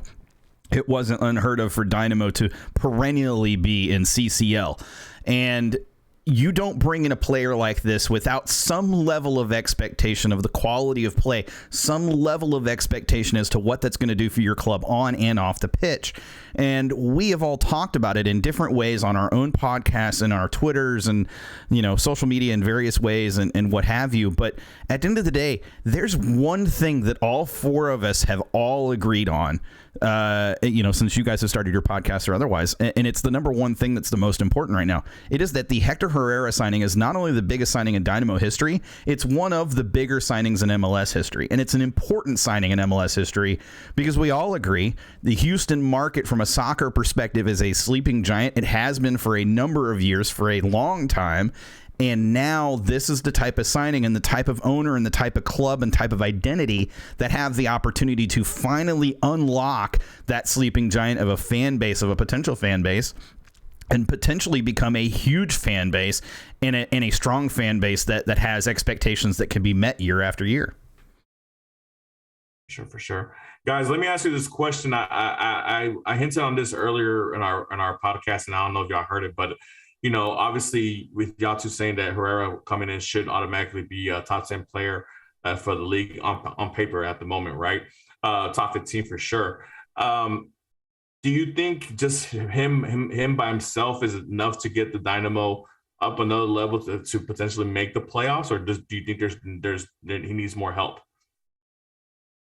I think he needs more help, to put it short and sweet. I mean, Herrera is not the guy to be bagging in goals. He only scored one at Atletico Madrid. And I know skills translate differently from one of the best teams in the world to one of the worst teams in MLS. And I'm sure he'll score his handful of goals in the Dynamo, but he's not that type of midfielder. That's just not how you can utilize him best. He's box to box. Box to box. He'll be all over the place. He's good defensively. He's good, controlling the possession, controlling the flow of game. he's a connector, you know? And but to answer your question, we definitely need to add another player, preferably I think another midfielder. Number 10, Depending preferably, I on if hope. yeah, no, exactly. And that's what I'd say. Ben? I agree with Colin. We need another attacking midfielder, and I think Herrera is going to be solid. He's going to be our Roy Kent, I guess you could say, of Ted Lasso, but he's not going to score. He needs help. I mean, that's not his job. That's like when we signed Hidebe, nobody was expecting, how many is he going to knock in this year? Like nobody was asking that. So it's unfair of anybody to look at his career and look at what he's done and expect him to suddenly change his entire player profile because he's coming here. He's not going to. If he scores 3 goals in a season, I'd be surprised. In any season, I'd be amazed. And that's not it. And I hope people understand that, because if they don't, they're going to be disappointed. That's not what we're getting. We're getting a guy that can control the midfield, and he can disrupt, and he can turn and transition for us. And that's going to increase our possession. And that in turn is going to let the guys that are paid to score more. For sure. And I totally agree with what you guys are saying. I told Sean, I think at the end of last season's episode, last episode from last season, that, obviously I didn't want to hear about anything unless the Dynamo addressed the number 9 and number 10 positions here for the team, and obviously they did that with Sebastian Ferreira, and the number 10 is still up in the air. Hopefully, we'll get an answer to that here pretty soon. Maybe in the next week or two, depending on how everything goes with negotiations or what players are looking into. But obviously, for those who follow soccer, and I think for the most part, we have smart soccer fans in Houston, and they understand that Herrera isn't that player that's going to come in here and score 10, 15 goals or assist 10, 15 assists or whatever, anything like that. So, but for what he brings to the pitch and what he brings as far as talent and what he does on the field, I think it fits perfectly. It's a perfect fit for what the Dynamo are trying to do and what they need. They've always had issues transitioning from offense to defense and from defense to offense, and he's that perfect connector for the two. He's going to glue our whole team together. Really, he's the back. He's going to be the backbone of the team. Sean, anything you want to add to before? Yeah. I looking at it and taking, having had time to absorb this a little bit more and having time to think about it, I think if there's an expectation that we can set on Hector, it is around this guy is perfectly positioned to be an upgrade over a Darwin Seren, right? He's as defensively capable, if not better. He's much more offensively capable, both from just being able to score, random goals that nobody's going to expect, and also the capability to link up the play a lot better. He's going to be a better pivot guy. He's going to be a better transition guy. He's going to be a better passer. He's going to be a better possession guy, which you brought up, which again is something Paolo wants to do. So, I think if anybody is listening or watching and they're trying to figure out where does Hector fit, I think the answer to that simply is he's an upgrade over Darwin Seren, and no matter who he's paired with kind of on the other side of the pitch, in that position, it's going to open up a lot of opportunities for the attackers, especially a guy like Sebas, especially guys like Fafa and, for now, Corey Baird, to be able to get forward, get higher up the pitch, knowing full well that this guy's going to be spraying balls out there and giving them opportunities to get the ball into the box or even get into the box themselves. So I do agree that he's not necessarily going to light up the scoreboard, but I would also say that I would not be surprised to see him nick a goal here or there, considering Seren, did actually have a goal or two to his name in the last few seasons. So I don't think there's any reason Hector couldn't do the same thing. You know what happens here? It makes it easier for our current batch of players like Saya Quintero, who we know does kind of piss poor on defense. It makes it easier for him to just focus on the offensive side and let Herrera back him up and take care of the defensive whatever needs to be done or whatever play he needs to catch up for defensively. So it gives him the opportunity to just focus on the offense and do his thing. And, we know that Darwin Quintero is our most talented player right now at the moment, aside maybe from Sebas, but I think it opens up a whole lot. It takes away a lot of responsibility from our attacking players. especially our attacking midfielder. I want to echo that. Not only responsibility, but pressure. It takes a lot of pressure off Darwin Quintero when Darwin Quintero comes in as a super sub, knowing that Hector Herrera is still probably going to be on the pitch with him. It's going to take a lot of pressure off Sebastian Ferreira having to try to create for himself. It's going to take a lot of pressure if Coco is still here, off Coco from having to be the guy to create opportunities. It's going to take pressure off Fafa. It's going to take pressure off Corey Beard on the right hand side or whoever ends up being over there. It's going to take pressure off the fullbacks having to be pushing high up as frequently as they are. It's going to do a lot to unlock a lot of the offensive capability that this team actually has that I don't think we've seen fully unlocked yet. That's a great point, actually. That's something that we don't think about because there's no single player on the team except for maybe Darwin Quintero that can attract more than one defender, which in hand takes pressure off other players, like you were mentioning. And that's such a great point because Hector Herrera is going to be attracting 2 to 3 guys on him. They're going to want to cover Hector Herrera. And that, like you were saying, takes pressure off other guys, opens up passes, opens up lanes, opens up runs. And that's going to help the whole offense and it helps the whole team.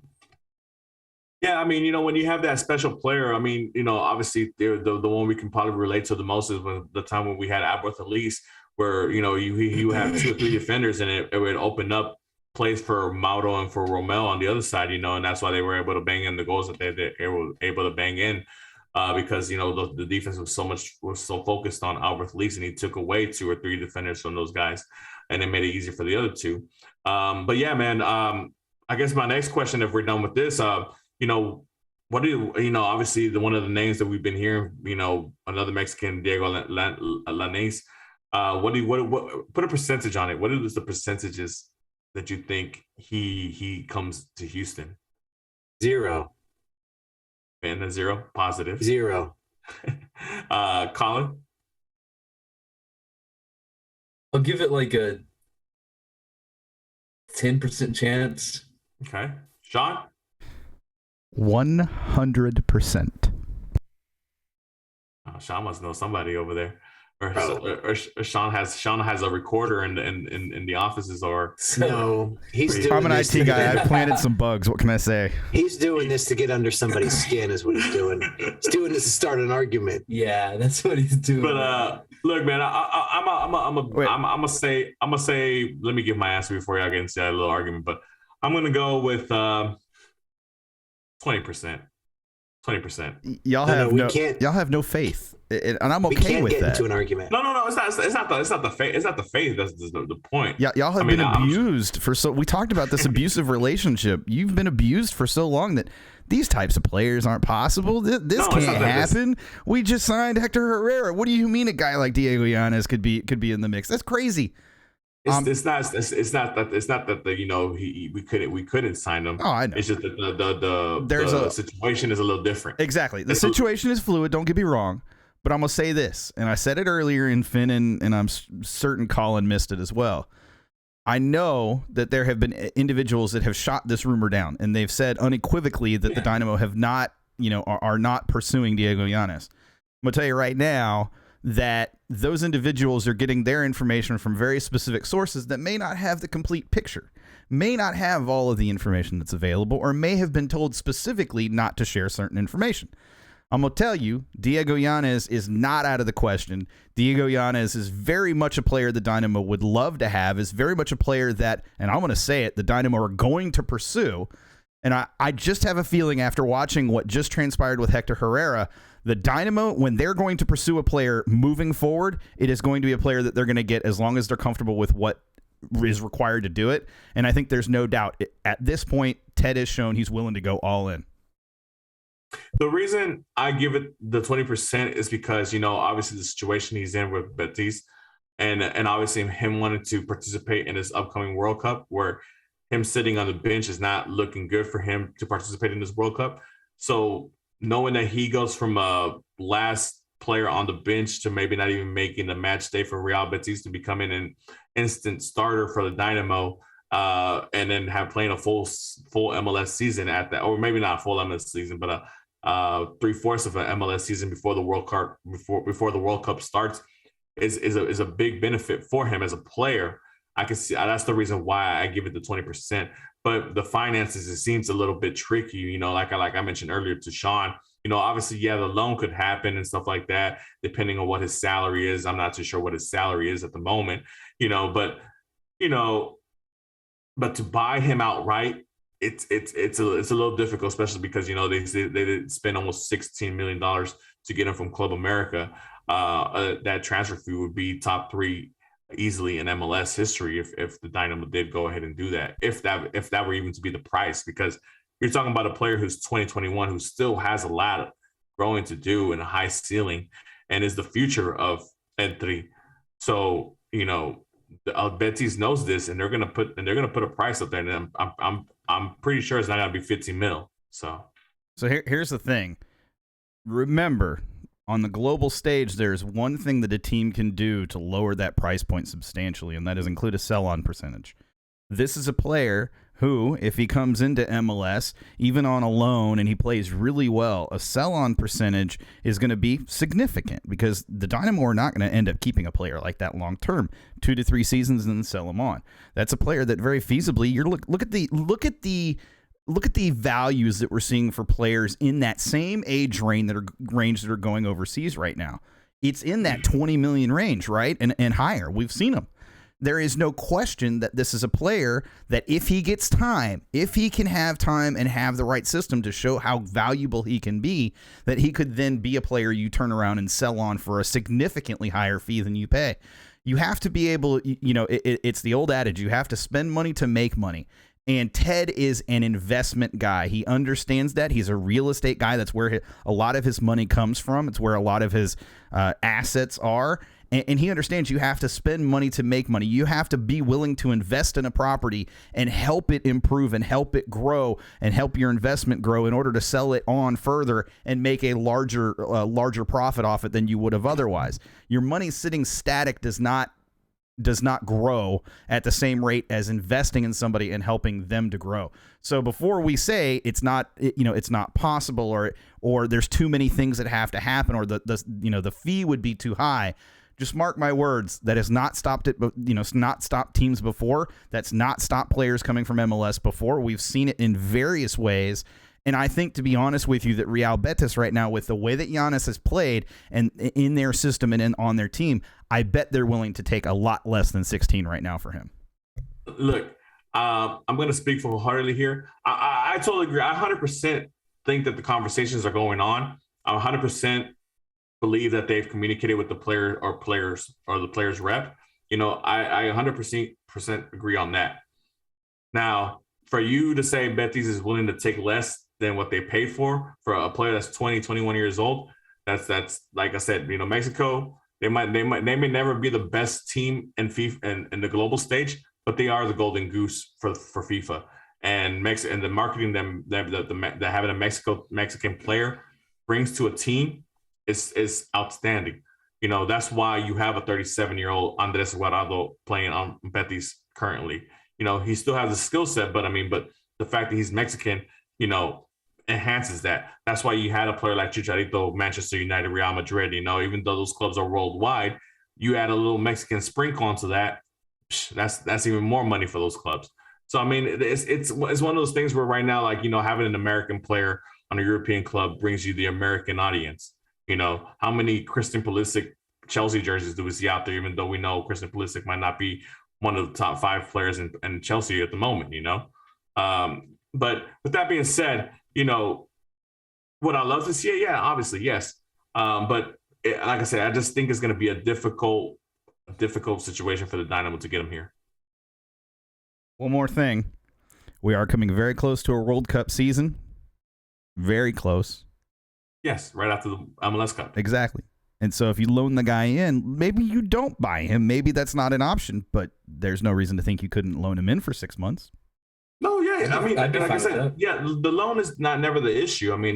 The salary might be the issue depending on what kind of salary or how much Betis wants us to pay, as opposed to them paying or whatever. But yeah, and I don't want to hog up all the time. Obviously, I want Colin and Finn to chime in as well, but that's just my take on it.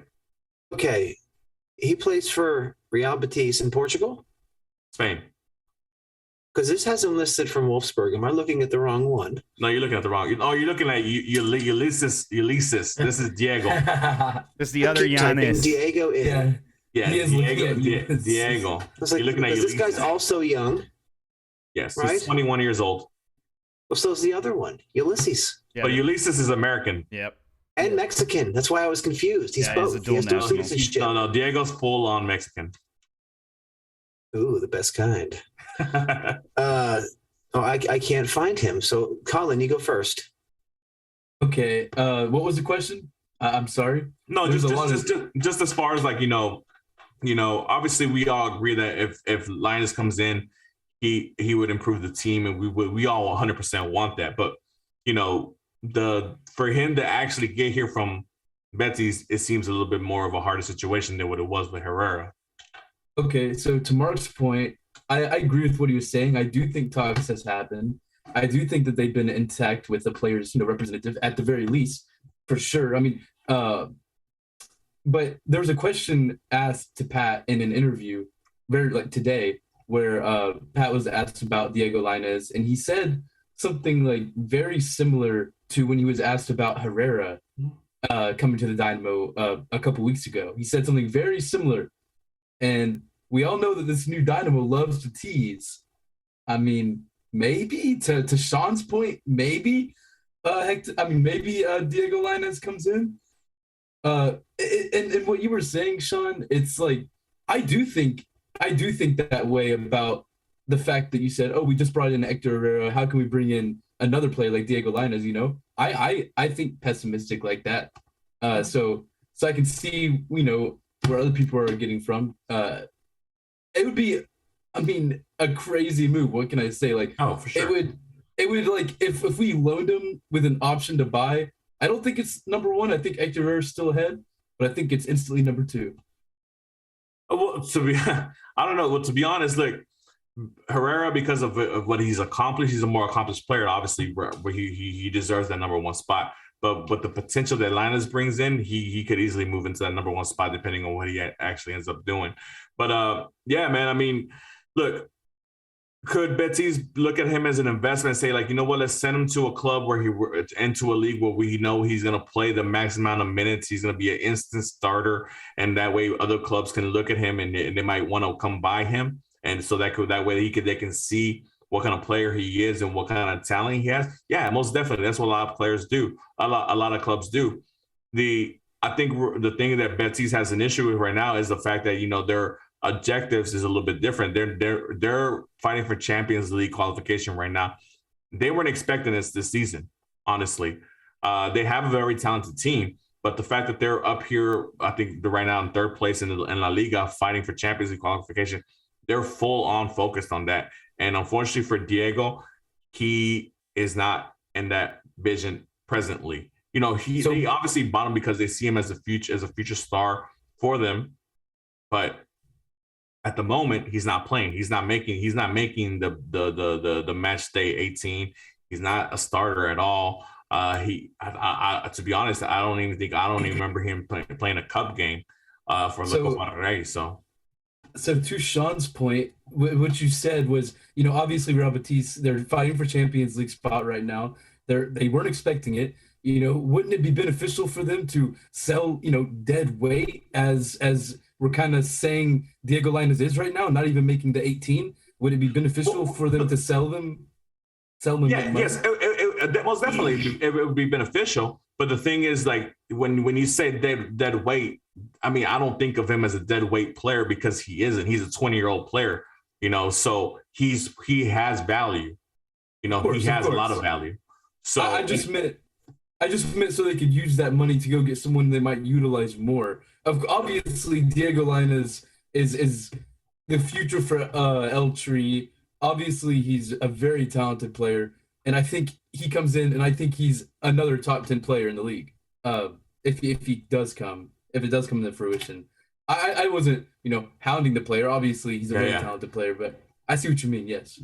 Yeah. I mean, and I think from an investment standpoint, it would be wise for Betis to send him to another club. But like I said, look, if the Dynamo are in that position, why wouldn't half of the La Liga be standing in line to try to get a player like Diego Lainez on their squad on loan? You know, why wouldn't? I mean, like, we also got to think of from the mindset of the attractiveness of the Dynamo. Yes, Hector Herrera has opened up a lot of doors, and he might even get into his ear. You know, he might the next upcoming qualification games. If Diego is on that squad with Hector, they might have a little chat about it. Who knows?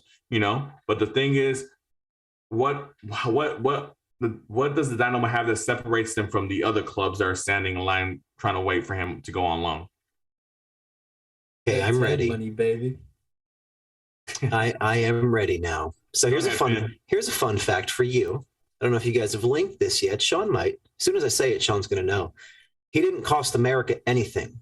His purchase was funded. His purchase, right? But he didn't cost Batiste anything. My fault.